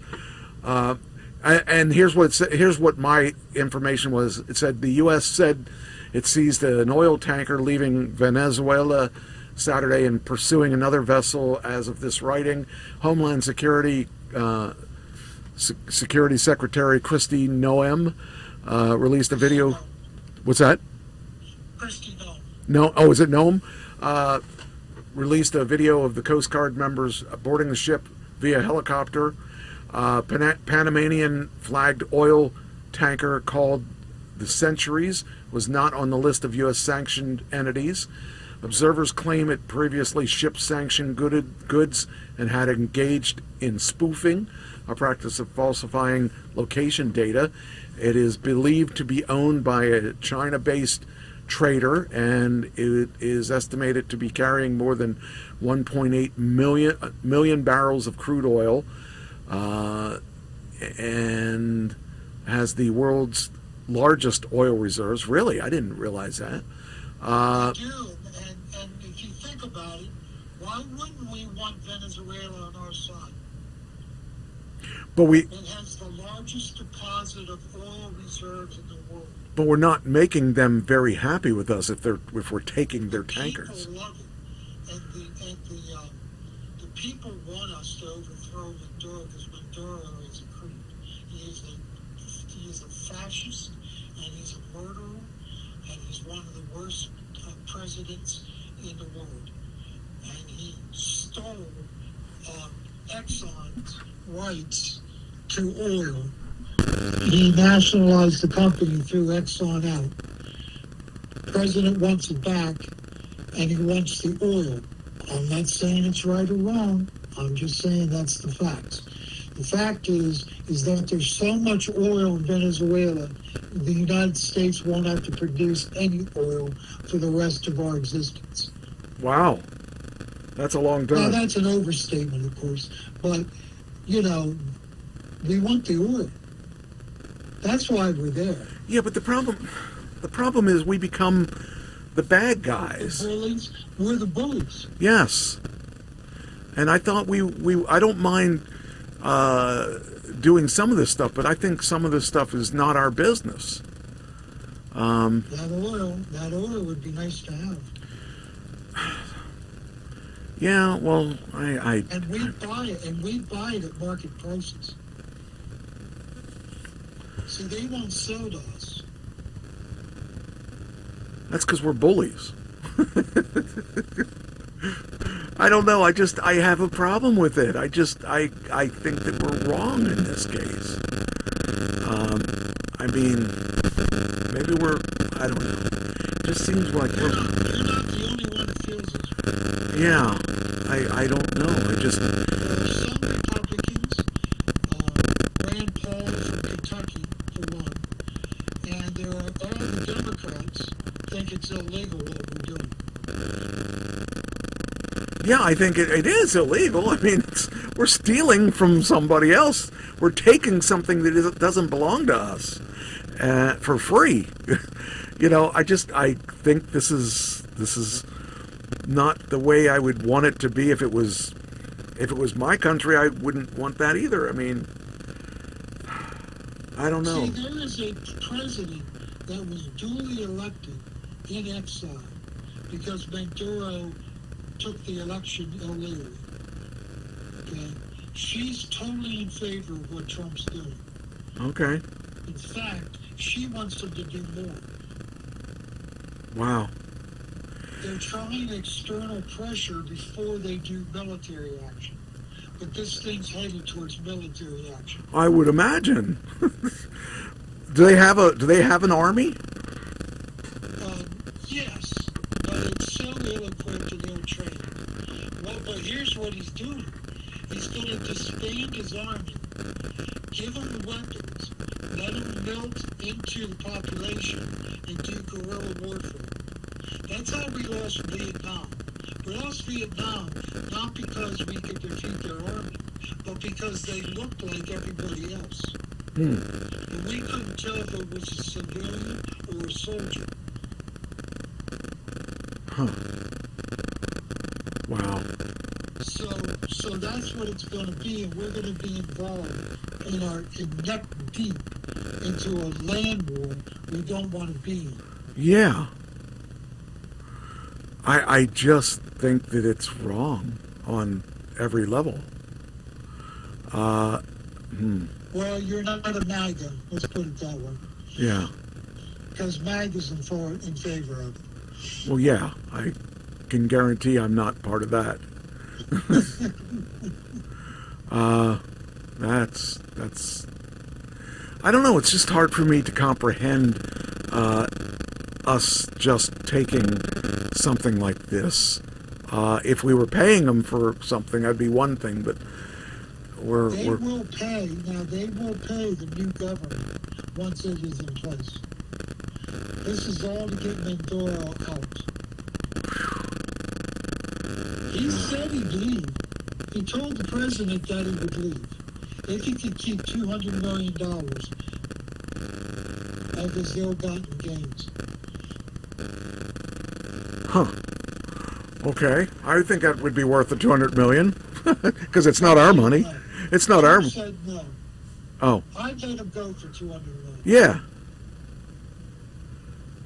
I don't know. I'm glad I'm not in the. They're easily going to make up that money. The new government would easily make up that money in sales to the West. Because Europe needs it. Because Europe is sucking off of Russia. And Russia has Europe buckled at they have them by the balls. Because if they cut off the supply of oil to Europe crumbles. So Europe needs Venezuelan oil. And the new government will make up that $200 million in the first 6 months. Right. So I'd let Maduro go for $200 million. Nancy Pelosi, since she's been in Congress, made $130 million. So she went from being worth about $1.5 million to $130 million being in Congress. So, our politicians make that kind of money, and we let them retire with it. Why can't we retire Maduro for $200 million? Oh, I don't know. That's over my pay grade. Hey, on a lighter note, did you know that the Kennedy Center in Washington, D.C. has been renamed? Yes. The Trump Kennedy Center. As it should be. As it should be. That's like the Fred Flintstone thing. Everything's got to be, stone or it's all got to have Flint. You talk about an ego? Yes. Mike, you think you have an ego? This guy makes you look like humble pie. Oh, I don't anymore. I don't have any kind of ego at all. I mean, back when. That's what I was talking about. Yeah. But even back when, you don't get close to Trump when you're talking ego. Well, good thing for that. There's no room for two of us. Oh, no. So. Oh, and he also sent an ambassador, a diplomat, to Greenland. And Denmark is all upset because they're a protector of Greenland. Greenland is under Denmark's protection. We want Greenland because of rare earth mineral supplies. Yeah. We're going to take it. Trump's going to take it. Oh, boy. And that's not right either. That's not right either. No. Oh, boy. The hits keeps coming in. Oh, that's crazy. Hey, Trump never lets you down. He's got something every week. Oh, yeah, he wants to be part of the show really bad. He wants to come on, and I won't let him. So. Oh, man. That guy. He'd probably do our show if he thought he could convert one of our 2 listeners. Well, he would take it and say, "I come on, but it's got to be Trump trash radio show." Trump talking radio. Oh man, that's crazy. Hey, do you know, last thing I have for you, do you know the muses of some rock and roll groups? Do you know what I mean by a muse? A muse is somebody who gives inspiration. No, I don't. Okay, well, Patty Boyd married George Harrison in 66. Okay. And inspired him to write a handful of classic Beatles songs. I Need You, If I Needed Someone, Something, and For You Blue. They divorced a decade later, so that would have been 76. Okay. And in 79, she married Eric Clapton. Oh, yeah, so yeah. she'll only marry a Beatle. Okay. And he wrote a song about her. She's Waiting and You're Wonderful Tonight. Oh, yeah, yeah. I know the best. Those were good songs, too. Yes. Well, it was about Patty Boyd. It makes... Oh, I did read this. I think I did see this. For some reason, I remember this now. Okay. Mick Jagger had Marina Faithfull. Marianne Faithfull. Marianne, yes. Yes. Wild Horse, and You Can't Always Get What You Want was about her. Okay. Yoko Ono. Oh, I don't know who she is. Never heard of her. Never heard of her. Don't Let Me Down and I Want You, She's So Heavy. Two of the songs that John wrote about. Oh, and Imagine. She helped him write Imagine. She did. Yeah, she didn't help him write it. let's get that correct. Queen, Freddie Mercury, before he came out as gay. Yes. Married Mary Austin. Yes. And he wrote Love of My Life. Several songs, but Love of My Life was one. I believe that. So then he finally came, and he kept her as his best friend after he came out as gay. That I believe. So there you go. Tom Rundgren and B.B. Baloo. Playmate of the Month, I guess so. And Prince, he wrote Prince. She was the helped Prince write Little Red Corvette, and What Prince Can We Still Be Friends, and Elvis Costello's Human Hands. Okay. She had a relationship with Mick Jagger, Iggy Pop, Jimmy Page, Rod Stewart, and Steven Tyler. She got around. She got around. Oh, hold on. And then there's Linda McCartney. Why is there sound? That sound's not supposed to make.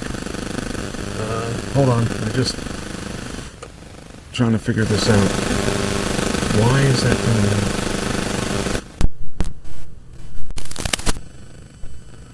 Okay, now talk.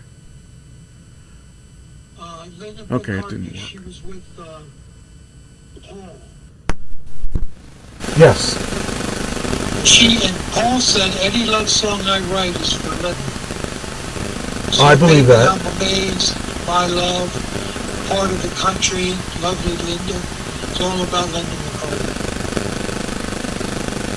Well, you know, So there you go. Some muses for rock stars. Well, I could see that with Paul, or with, you know, some of those guys, you know, they wrote songs about people they really liked. And the interesting thing is finding out who it is that they were writing about and who, you know, who made that big difference in everybody's life. You know, I think it was really, like some of those people, some of the best songs that they did were written about women. The ones you just named, a lot of those songs, everybody knows those songs, but I never knew who they were about. So that's interesting. So yeah, those were pretty good. I like that. All right. That's all you got? Doug? Uh-oh, did I lose you? Uh-oh. Okay, I guess I lost you there for a second. Yeah, you there? Yeah, I'm here. Yeah, I thought I was talking to you and you weren't there. You lost, no, the phone went dead. The phone hung up. Yeah, I probably did it when I moved. I found another way we can do your voice, and I just was trying to change the microphones around, and I must have dropped you when I changed the one microphone. Because the one microphone I put on was real noisy, so I tried to take it off. And when I took it off, I must have hit the wrong button. So I've got this brilliant idea for next week, or for, I think next week, if we're doing next week. Anyway, I will have this set up. I like the way we're doing it this week. I really like the overall way it's coming out. I just need to fine tune it now because I need a little more control over I need to separate our voices a little bit differently because I'm coming out a lot louder than you are no matter what I do. So I got a couple ideas to make you come out a little bit better. So that's what my big plan is. You know, my ego is very upset with you. Well, that's... My id is fine. My ego is upset. Well, I think you'll enjoy it when it's all said and done, because I want to try to get you at a good volume that we both can listen to us and say, okay, it sounds like they're in the same room, but one's not overpowering. I want to make sure I'm not overpowering. So it seems to be that way all the time for some reason. I can't make the notch any different until I separate our channels. And the way we were doing it, it was a little different because your voice was coming in on Teams, but now it's different because you're not coming in on Teams. I think we're getting better and better every week. Just we got to identify what the differences are, and I got to fix the differences. And this new way, even though it's not what I want it to do, it's going to make it a lot better. Because when I was sitting here listening to you talk, I happened to eye across and found the microphone you were using when you were here, and I figure I got to repurpose that. And then when you're here, it just goes right to you, but we're still using the same microphone, so the settings are going to be the same, and that means minor changes versus every time I get on here having to figure out the way to do your sound. So this will work out just fine. I just got to fine tune it a little bit. So that's what I'm doing. So I can give you an equal share of the volume. There you go, equal shares. And that's what my paycheck is, equal shares? You get paid... 50-50? Well, you get paid by the story versus my story. So if I do 100 stories, you got to do 100 stories. Well, I'm looking at the list I'm writing here. I have a lot of catching up to do. Yeah, you do, but that doesn't matter. Okay, so we talked about the Kennedy Center renaming renaming the Kennedy Center, right? Right. Did you? You probably know about this one. I don't know if you do or not. White House installs plaques in the complex mocking former presidents Joe Biden, President Barack Obama. So the Biden says sleepy Joe Biden and calls him the worst president in the American history. That's in the... I'm sorry, but that's, again, not really very presidential. Well, Trump is not very presidential. Yeah, I really think it's sad that he has to be a childish guy. Because, it's supposed to be... He does retribution. He wants revenge. But that's a human weakness. That's not a good quality. But not many presidents ever have that. I mean, how many presidents... No, they probably do. Yeah, I've read enough presidential biographies to know that a lot of them are vengeful people, but they do it in private. It's okay in private, but to actually put a wall up with a plaque with that listed on it is not... I don't think it's very presidential. No, it's not. It's wrong. So I lose respect from him or for him when he does stuff like that. I like when he does the good stuff, and I don't even agree with him on a lot of stuff that he does, and it's stuff like this that I am embarrassed by him. That is how I feel, man. Thank you. That is how I feel. I mean, I like that he is the hardest working president probably ever. The guy probably doesn't sleep and probably does everything, but the problem is he doesn't do it for the right reasons. He's doing it for the ego and not for the right reasons. People say all the time, Mike, that know him personally, that he's one of the best people they've ever known, personally. But professionally, he's a jerk. Yeah. I don't understand why they... I mean, just do the job. Just do the job and don't be so wanting revenge. So I don't know. I just don't get it. I don't. But, and renaming the Kennedy Center just to get his name on it? yeah, that seems really stupid. I mean, they're supposed to offer it to you because they think you're doing a great job. He's having them offer it to him because he feels he's doing a great job. The first Democrat to get in office is going to rename it. I hope so. I don't know. Is anybody ever going to be president while he's alive besides him?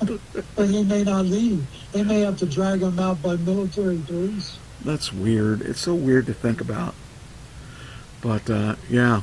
All right, let's see. Do you know he already has his library paid for? Yeah. And Biden only has $11 million. He's not going to get the money to put a library up. I just, again, I just don't understand. It's so weird. All right, newly released Epstein photos feature Clinton, disgraced royal, and Trump condoms.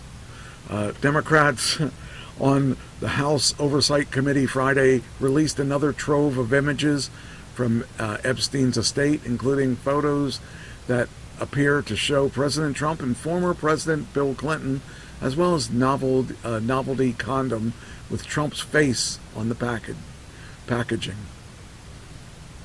Well, none of those people there's nothing in the Epstein files that make any charges against Bill Clinton, Trump, or anybody else in those pictures. Just to be clear. Because there's a lot of people in pictures with Epstein. Right. It doesn't make them guilty. Right. Yep. Now, Prince Andrew, there's enough evidence on him. Well. But not on Bill Clinton. Bill Clinton's coming out looking clean. It's just an embarrassment. Right. Who wants to have their picture with Epstein? Right. And Clinton is surrounded by women. Trump's surrounded by women. It looks bad. It looks like they're guilty. They probably are. Well, they probably are. But still, and Clinton, I mean, everyone knew that he was a playboy. So it's not that big of a shock or anything. All right, next thing. Let's see. Okay, we got some time yet. We still have time. We're doing well. We're doing well. Actually, you were talking about the ballroom and all that. It said the National Trust for Historic Preservation sued Donald Trump yesterday, seeking to halt his White House ballroom project until it receives congressional approval and undergoes independent reviews. The nonprofit alleges Trump exceeded his constitutional authority and skipped federally mandated reviews when he ordered the demolition of the East Wing in October to make space for the ballroom. Roughly 90,000 square feet, the planned ballroom would nearly double the size of the White House's primary residence and accommodate nearly 1,000 people.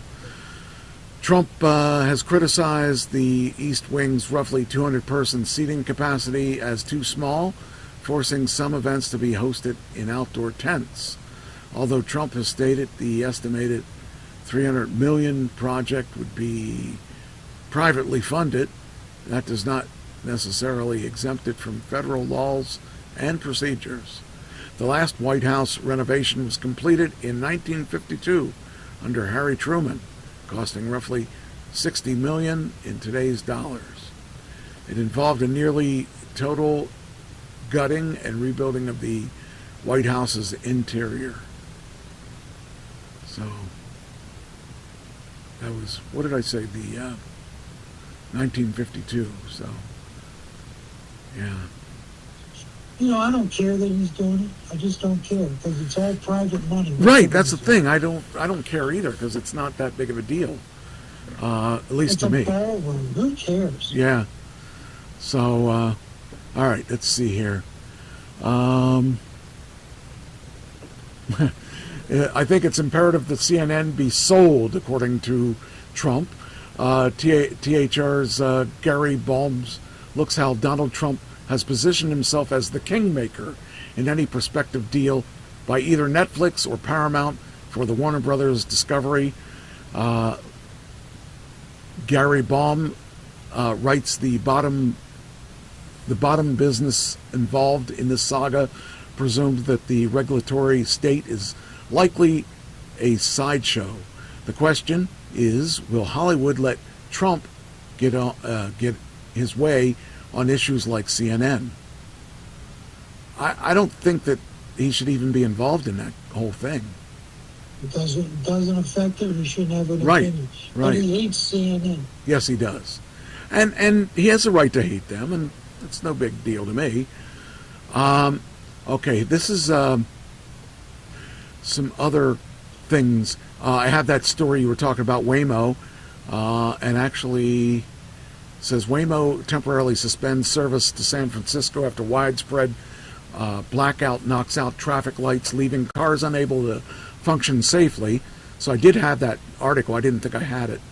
I can't imagine that if you were, like, say you were in the Waymo and an hour goes out and you think, was this car safe now? I mean, because now that shows how much the cars rely on that. And that scares me a little bit.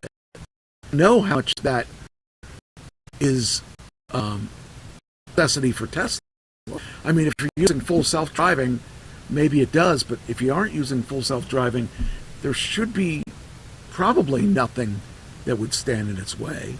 But I'm wondering now, if something happens to the Tesla stuff, is the Teslas even going to run? That makes me double think my things. So it gives me some thoughts that I've got to think about a little bit. Amazon's going to invest $35 billion on India's AI and cloud infrastructure by 2030, building nearly a $40 billion already invested in the country. News comes one day after Microsoft announced a similar $17.5 billion investment in India over 4 years. So that's a lot of money being invested in India. And maybe it'll make an honest country out of India. Well, India leans to bad countries. Yes.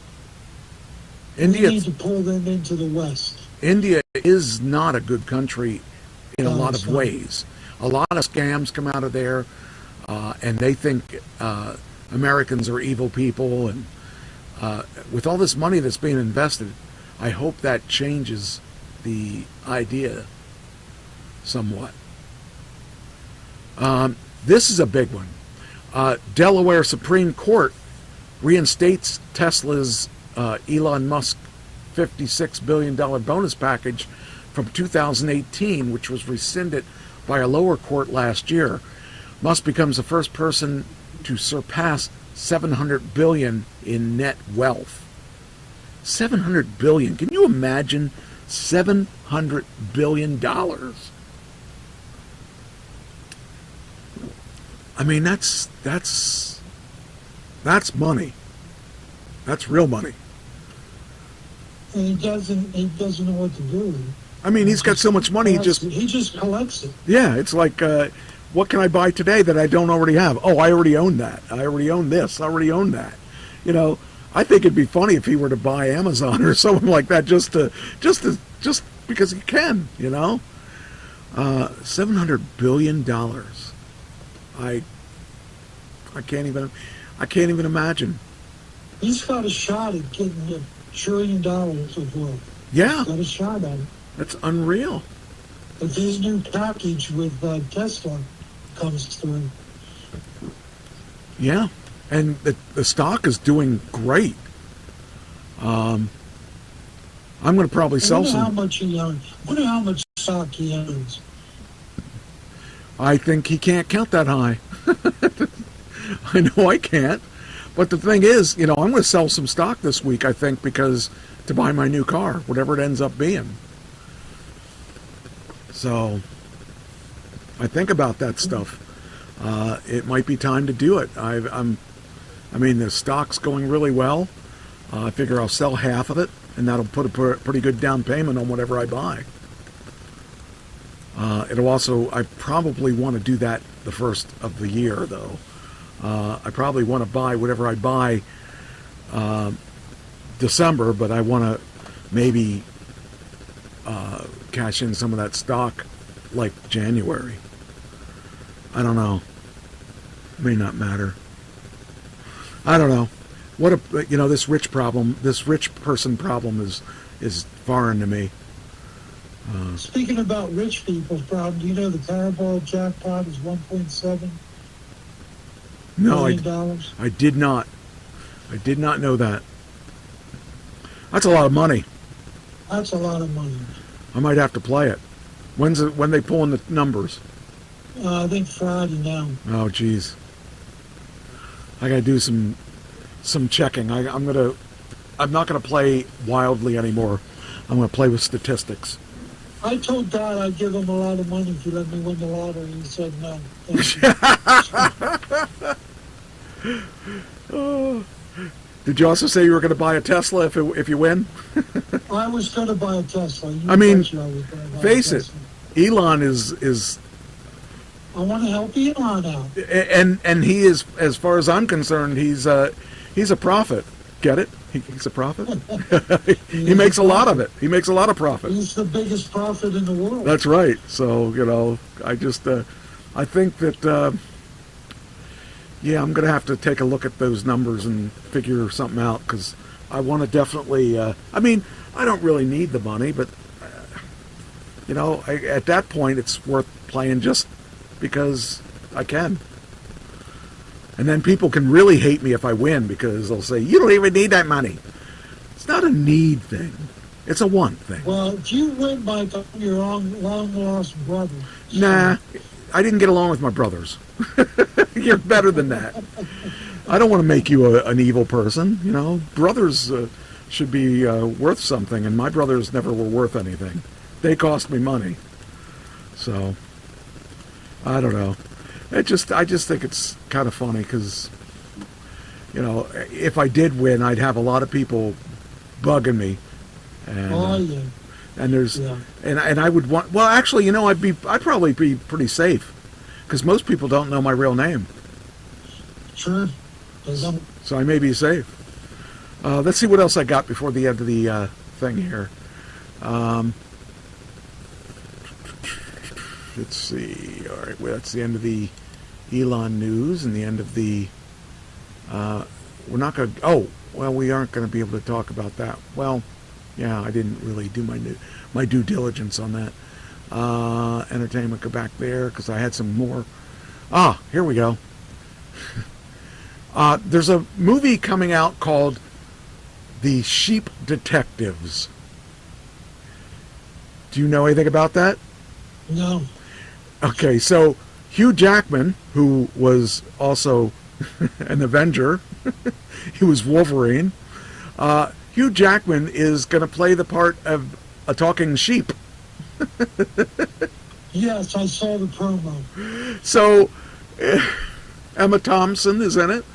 It's supposed I saw the promo. Yes, it's going to be a good movie. Hugh Jackman plays a shepherd whose livestock are ready to take a bite out of crime. In the trailer, The Sheep Detectives. Amazon MGM Studios releases director Kyle Balda's mystery film in theaters May 8th, 2026. Emma Thompson, Nicholas Braun, Nicholas Gazitzine, Molly Gordon, and Hong Chow round out the cast. The performers voicing the flock of sheep are Julia Louis-Dreyfus from Seinfeld, Bryan Cranston from Breaking Bad, Chris O'Dowd, Regina Hall, Patrick Stewart from The Next Generation, I think it was, Bella Ramsey, Brett Goldstein, and Rhys Darby. The Sheep Detective centers on George, who is Jackman, who reads detective novels to his sheep as he puts them to sleep.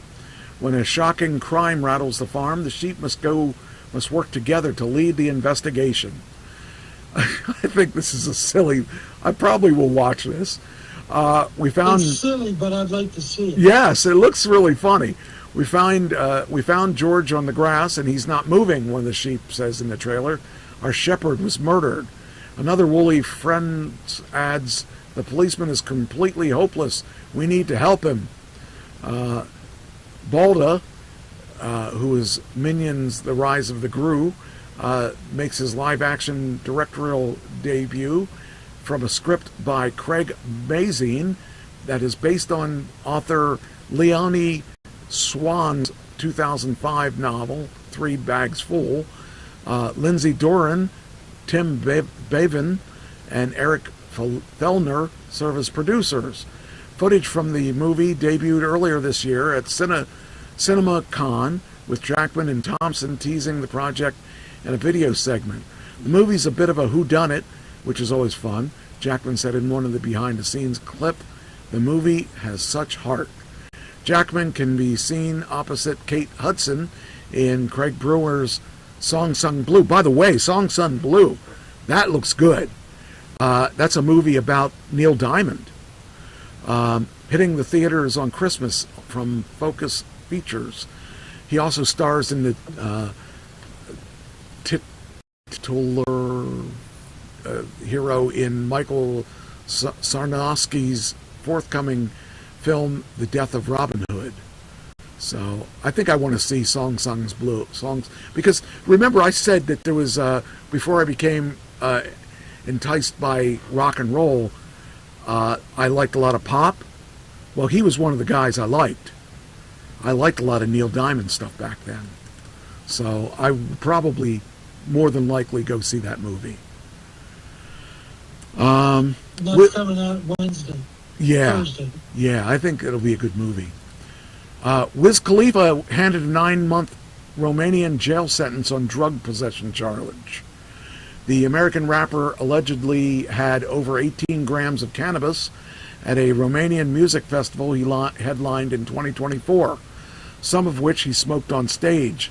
Now, I wouldn't do anything outside the country with pot or anything else, because those other countries are pretty adamant about the sentences that they give. In Indonesia, you get whipped with sticks on your back. Oh. If you're caught with any drug. Oof. Yeah, I can't imagine. It says, they have no problems with drugs in Indonesia. Here it says a lower court issued an $830 fine in April. But prosecutors appealed, seeking a harsher penalty. As of this writing, it's unclear whether Romanian authorities will try to extradite Wiz Khalifa from the U.S. From the U.S. to Romania. Romania has some of the strictest drug laws in Europe. So that's something to think about. If you ever want to go to Romania, do not take... You know, I'm not saying we should do this. If we made drug laws a lot tougher, we'd eradicate some of the drug use in this country. Yeah. Yep. A Portland strip show raises over $60,000 for toy donations to local children's hospital.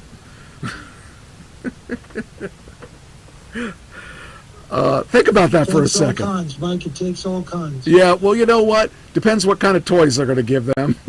Hopefully they're not adult toys. They're nearly $250,000 for hospitalized kids. I mean, you know what? Why not? Why not? They're... You know, the Salvation Army's against gambling, but we'll take money from casinos. Sure. My wife has taken money from casinos before. Sure, why not? Money is money. It spends, you know? Our founder, William Booth, said, you know the problem with money? With tainted money? It tain't enough. Yeah, that's true. That's true. Okay, here is... here's a historic space trip. 33-year-old German engineer becomes the first wheelchair user to go to space over the weekend. Riding aboard the Blue Origin, the Blue Origin's New Shepard launch vehicle, roughly 10-minute long trip took Michaela Brenthouse, paralyzed below the neck in a bike accident in 2018, and 5 other passengers more than 65 miles above the Earth's surface. The Bezos-owned company has merged as the leader in space tourism industry, having shuttled 86 passengers across 17 flights just past the edge of the outer space since 2021. The trips rely on a reusable booster that launches vertically, with the capsule separating at the Kármán line, which roughly marks where space begins, before coasting and eventually parachuting back to Earth. Previous passengers include a 90-year-old William Shatner and singer Katy Perry. Benthos' trip was sponsored by fellow passenger, though general public reservations can be made through a $150,000 deposit, though trips aren't guaranteed. See footage from inside the cabin here. I don't know if we'll see anything there or not. I think the total price is like $500,000. It's just crazy. Wow. This is a that looks like Bryan Cranston. I mean, she's a paraplegic that got to float in space. That's got to be a cool thing, but I just don't want to do it. I have no desire. I don't know. I just don't really understand the want to do that. Well, the Blue Origin rocket is very safe. Yeah, well, that's what as far as rockets go. As far as rockets go, they're very safe. Yeah, that's what they said about the what was it, the Challenger or whatever. Columbia and the Challenger. It's only safe until it isn't. So, I don't know. Well, when you die, I'm going to try to get your ashes to be shot up into space. Oh boy, then I can float around the universe. There you go. I don't know. I don't think I need it. You can save your money, or save my money, or save somebody's money. I don't know. All right, the story. Okay, here's. I guess we should probably talk about this. The story behind Santa Claus. The Santa Claus we know today was inspired by Saint Nicholas, a 4th century Christian bishop known for his generosity and love for children. Catholics in the Middle Ages celebrated his feast day, which was December 6th, by giving children gifts. Modern depictions of Santa Claus were cemented in the 19th century. The 1823 poem, A Visit from St. Nicholas, was now known as 'Twas the Night Before Christmas, included iconic details like Santa being large and jolly, descending down the chimney, and riding a sleigh pulled by reindeer. Santa's red suit, snowy beard, and magical reindeer are a perennial sight. Year after year, he appears in films, music, commercials, gatherings, and more. Although it's now a holiday classic, Tchaikovsky's ballet. Oh, this is another story. Although it's now a holiday classic, Tchaikovsky's ballet, The Nutcracker, was originally a flop. I don't know if you knew that or not, but that's another story of Christmas. And Captain America sparked outrage in 1940 with a bold image of the hero punching Hitler. I don't know why that would be outrage, though. Why would that be outrage? Wouldn't be outrage to me. Yeah, I couldn't imagine. Let's see what happens. I would go, yeah. Let's see here what we got. This is the first Captain America comic book, released in 1940, and it caused an uproar. But the big question still is, why?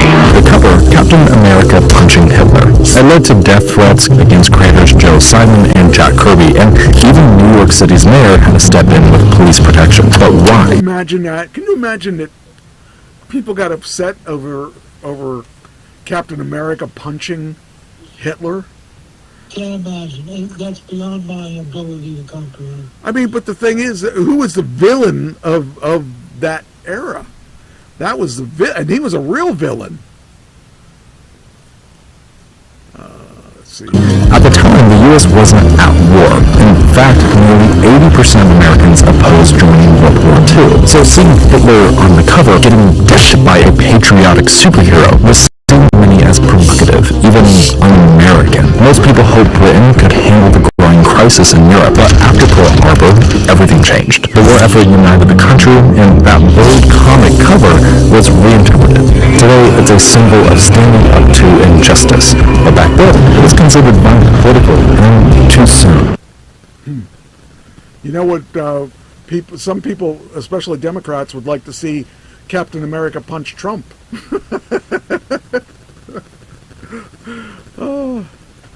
So let's see here. What else we got? A lot of people would like to punch Trump themselves. Yes, yes. What other Christmas traditions are there from around the world? Well, here we go. Venezuelans shipping gasoline over... No, that's not one of them. Roller skating to church, to the decoration of boats in Greece.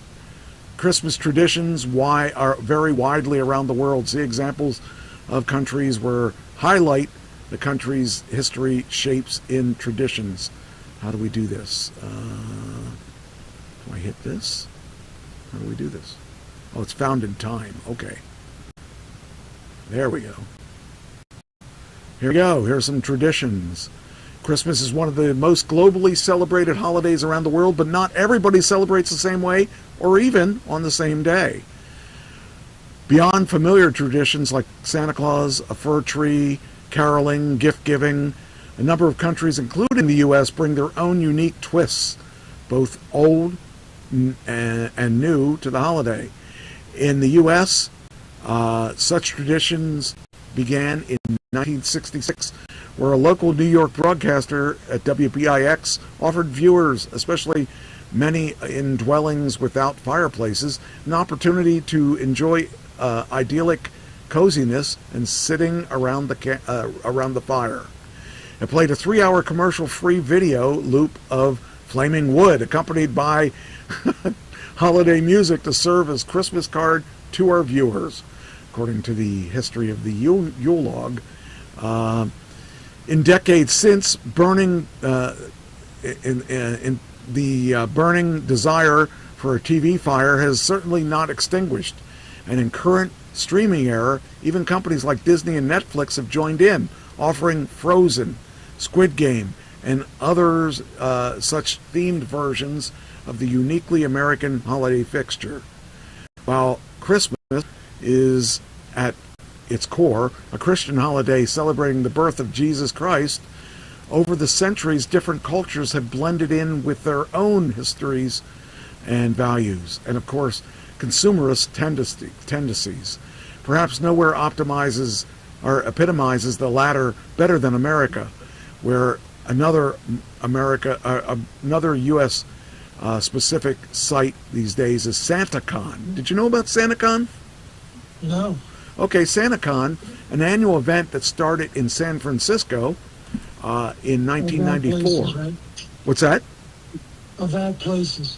Yeah, of all places. Well, San. That's as close as you can be. It has a San in the beginning. An annual event that started in San Francisco in 1994 has since spread to other cities, including New York, where hundreds of usually inebriated revelers dressed as Santa parade the streets, often resulting in multiple arrests for vandalism and disorderly conduct. That's the Christmas spirit right there. That's Christmas. According to Vox, the original SantaCon was actually inspired by a performance art protest against greed and consumerism that had taken over the holiday, staged in Denmark in 1974 by an anarchist theater group, and today's New York organizers solicit donations for charity and bill the event as a convention to fund art and spread absurdist joy. Indeed, quirky localizations of the festive season come from all over. Here's a look at some of the foods, stories, customs that shape how Christmas is observed around the world. In Australia, there's no such thing as a white Christmas. in the land of Down Under. Given its location in the southern hemisphere, the country experiences its summer in December. According to the government, to commemorate Christmas, many locals head to the beach and enjoy the weather. That's my place. I should be there. It's very casual. Everyone's in a good mood. One person told Australian broadcaster SBS, which reported that the popular Christmas Day activities include swimming, backyard barbecues, and walks in the park. That sounds like a good place. Sounds great. Because I don't think that Jesus Christ was born in a wintry. I mean, you have sand. I guess that would be like kind of like it. But anyway, in Austria, this one I heard about this. You know about Krampus, right? Yes. Okay, holiday fiend Krampus may have already gained some notoriety in the U.S. thanks to pop culture portrayals as the eponymous 2015 cult holiday horror film. But the malevolent half-goat, half-man anti-Santa traces back to folklore from Austria's Alpine region. Krampus actually predates Christmas. It is of pagan origin, according to the history, apparently an early celebration of the winter solstice. But since then, he's become a Christmas icon, accompanying the nicer St. Nicholas, adorned with horns, a lizard-like tail, and a hideous black tongue. Krampus makes it his business to scare the living daylights out of children, adding a time that at the head of the Vienna's kindergarten system tried to discourage the tradition out of concern that he'd scar young minds. But in Austria and parts of Germany, adults dressing as the demonic creature on December 5th or 6th to quiz children over their naughty behavior and frighten them, as well as Krampus sloughs or Krampus runs, in which drunken adults dressed as Krampus run through the streets, and which isn't tied to a specific day according to history, remains much alive. So there you go. You can go back there and get Krampus. Belarus. Due to the enduring influence of pagan tradition, Christmas celebrations in Belarus blend Christian customs with elements of folk rituals. The National Tourism Agency says, noting the most celebrations take place in January. In line with Orthodox Christian practices through December 25th is also a public holiday for Belarus. What is it? Belarusans. Christian is an occasion to gather with family and remember Christmas traditions passed down through the generations. Some of the traditions, like a Christmas feast and caroling, mirror those other countries, but several Belarusian Christmas rituals and superstitions stand out, according to the tourism agency, such as in customary house visits, a man should enter first, not a woman. So remember that. That won't work in the U.S. No, it won't. So the homeowners will have a prosperous new year. Well, you know what? That's why homeowners don't have prosperous New Years, because the woman's entering first. Right.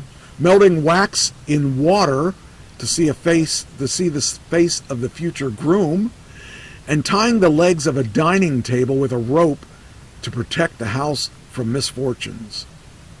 I don't understand, but Catalonia, in an autonomous Spanish community of Catalonia, the Pesebre, or nativity scene, would feature all unusual characters with one addition: a person wearing a traditional red-colored baratina hat, which is called an El Caganer, or the pooper. And in the scene, they're doing just that. It's unclear why, but the Barcelona City Council says that the Caganer has existed since the late 17th century to early early 18th century during the Baroque period when realism was the key element in art. And today, figurines of celebrities pooping have become a popular tourism trinket. Poop seems to be the reoccurring holiday theme in Catalonia. The Tayo de Nadal, or Cagatio Christmas log, or pooping log, is a chunk of wood with a painted face and a baratina that can be found in supermarkets across the region in December. It is traditionally fed and covered with a blanket for weeks, so that come Christmas Eve or Christmas morning, when children batter it with a stick and sing a song, it poops out candles. That's a weird tradition there. The touring board says that the log symbolizes the spirit of the forest, as well as protection and fertility, and helps teach children patience. China. Most of China has no religious affiliation, according to the U.S. State Department, and Christmas is not a public holiday, though it is still celebrated by some, and has gained popularity since the 1990s. Christmas is commercialized in China, much like other Western festivals in China. An American residing in China told the state-run Global Times in 2015, but the holiday has made some adaptations. Santa Claus in China almost always has a saxophone. Hey, he's saxophone. Kenny G. You got. Wow. He's the Kenny G of China. Kenny G. Yes. And a new tradition, according to the Confucius Institute of Scotland, is the gifting of peace apples. The Chinese word for apple is pinguo, and the Christmas Eve is similar sounding ping and yi, peaceful sight. So that's really weird stuff. Czechia. While turkey and ham may be the centerpiece of the Christmas meal elsewhere, in Czechia, or Slovakia, it's Slovakia. So rather than turkey and ham, they have carp. Ah, the good fish. That's right, the carp. Have some fresh carp. According to the Czech Tourist Authority, the fish has become an indispensable symbol of Czech Christmas, and even those who don't wish to eat it can partake by buying one and keeping it in the bathtub for a few days before letting it go. What the crap are they doing? This is so weird to have a carp in your bathroom, you know. I don't know. Some of these things you're reading is really strange. Yeah, I think so too. Another carp-related practice is to put one or two scales in your wallet to ensure there will always be money in it throughout the year. A less fishy, but just a traditional Czech superstition, according to tourism, involves women throwing a shoe on Christmas. If the tip points towards the door, she's destined to be married within a year. Oh, man. Now, Denmark. Families do rock around the Christmas tree. It's a tradition in Danish houses to dance around the Christmas tree, holding hands as a family while you sing Christmas songs. Before you start opening presents, you don't want to do that after. And that tree is typically adorned with real candles. Also on Christmas Eve, some families believe in appeasing the Nisser. That's a barn-dwelling house elf. barn-dwelling house elves. That seems kind of unusual. If I saw barn-dwelling house elves, I don't know what I'd do. But anyway, they're said to help residents survive tough winters, and many children continue to leave a bowl of Raisingrad or sweet porridge for the folkloric creatures, but the general festivities begin a lot earlier than December 24th. Let's see here, the first Friday of November. So the Danish count down to Christmas by burning a large calendarly candle each day of December. Ethiopia. Boy, this has got to be interesting. I can tell right now.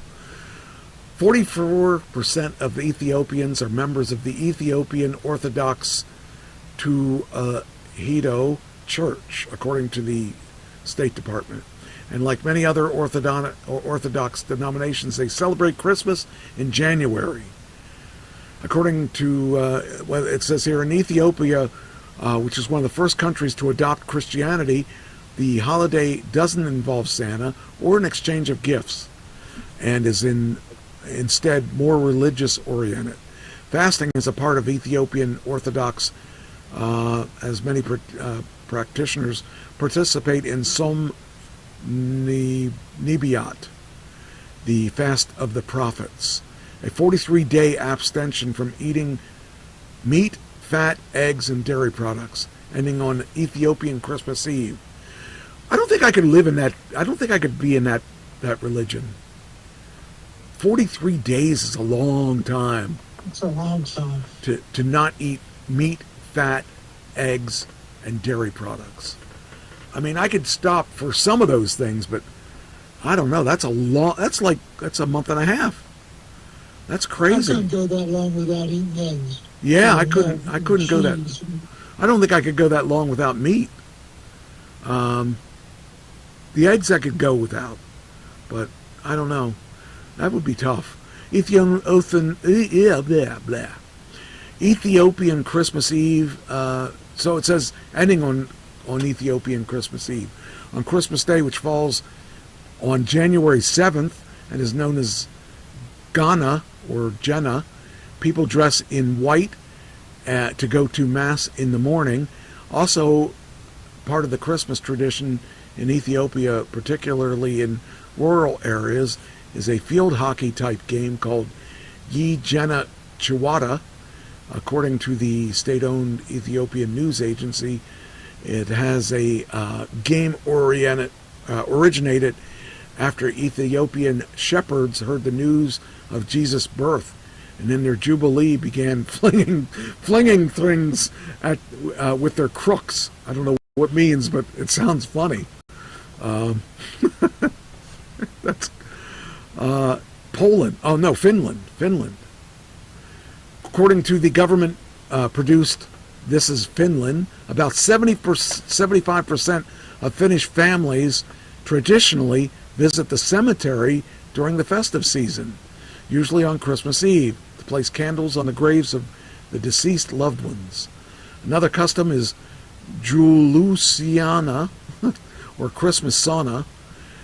In fact, Christmas sauna is perhaps one of the oldest Christmas traditions in Finland. Traditionally, all family members bathe in a sauna on Christmas Eve in the afternoon, according to the religious tourism agency, adding also having enjoyed Christmas dinner. Don't forget to bring some Christmas treats to the sauna elf. I didn't know there was a sauna elf. And let's see, according to the Finnish beliefs, every sauna has its own sauna elf, whom you should take care of and respect. France. In France, whoops, went too far. In France, as in many places, Christmas festivities culminate on January 6th. You know, we had a celebration on January 6th too, but it didn't turn out so well for Trump. No, it didn't do. A lot of people, well, they're all pardoned now. But, yes. So it turned out in the long run okay, but, you know. The Epiphany, which celebrates the three Magi visits to baby Jesus, to observe this day in culinary fashion, the French partake in a flaky dessert called galette des rois, which is king cake, a cake layered with frangipane, and sold with a paper crown. But there's more to this cake than just confection. Inside, it hides a ceramic trinket called the Fiev, and whoever gets a slice with it can now wear the paper crown, as they are to be treated like royalty for the day. It's so weird to think of it, that so many, look how many directions that this has gone. Each country seems to have its own thing. It said the tradition of the Fiev dates back to ancient Rome. During the festival commemorating the god Saturn, slaves were freed for a day, and a king would be selected at random. So that's, how many are there? I hope there aren't too many. Oh, there's a bunch more. Okay. I'm sure that we don't need to see all of these. It's after. No, it is 10:07. Yeah. Anyway, there's some of the traditions. And, wow. Well, Doug, first off, happy birthday. Well, thank you. Second off, Merry Christmas. Merry Christmas. And I guess I'll probably see you next week. So we'll see you next week. Yeah, so we'll continue our festivities then for the new year. And, I think it turned out pretty good. So we had a pretty good show, and it was educational. Pretty good show. Yeah. Let's see, did I miss anything? Just want to make sure I didn't. Okay, that could all be used for next week. Good. And that's done. Okay. Yeah, I covered everything that we really needed to cover. So, what a good day. So, it was a good day. I'm glad this worked. I think this is the way I want to continue to do it. I'm going to isolate your voice with the other microphone, and then I can control your volume a little better. So, that'll be good. My screen froze at 8:57.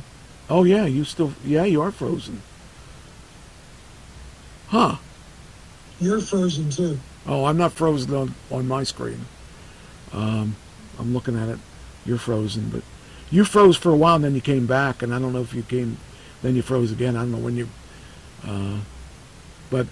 Well, my banner says 8:57, so. Okay. I've been frozen for at least an hour. Okay, well, it says 10:03 or 10:09 now, and you're frozen, yes. I don't know. What did she, okay. Okay, good. All right, so I guess that's it, and that's it. We'll let you do your thing, and hope you have a great Christmas. I got dogs that need to go out. All right. Or they poop and pee on my floor. Well, we don't want that. But anyway, we will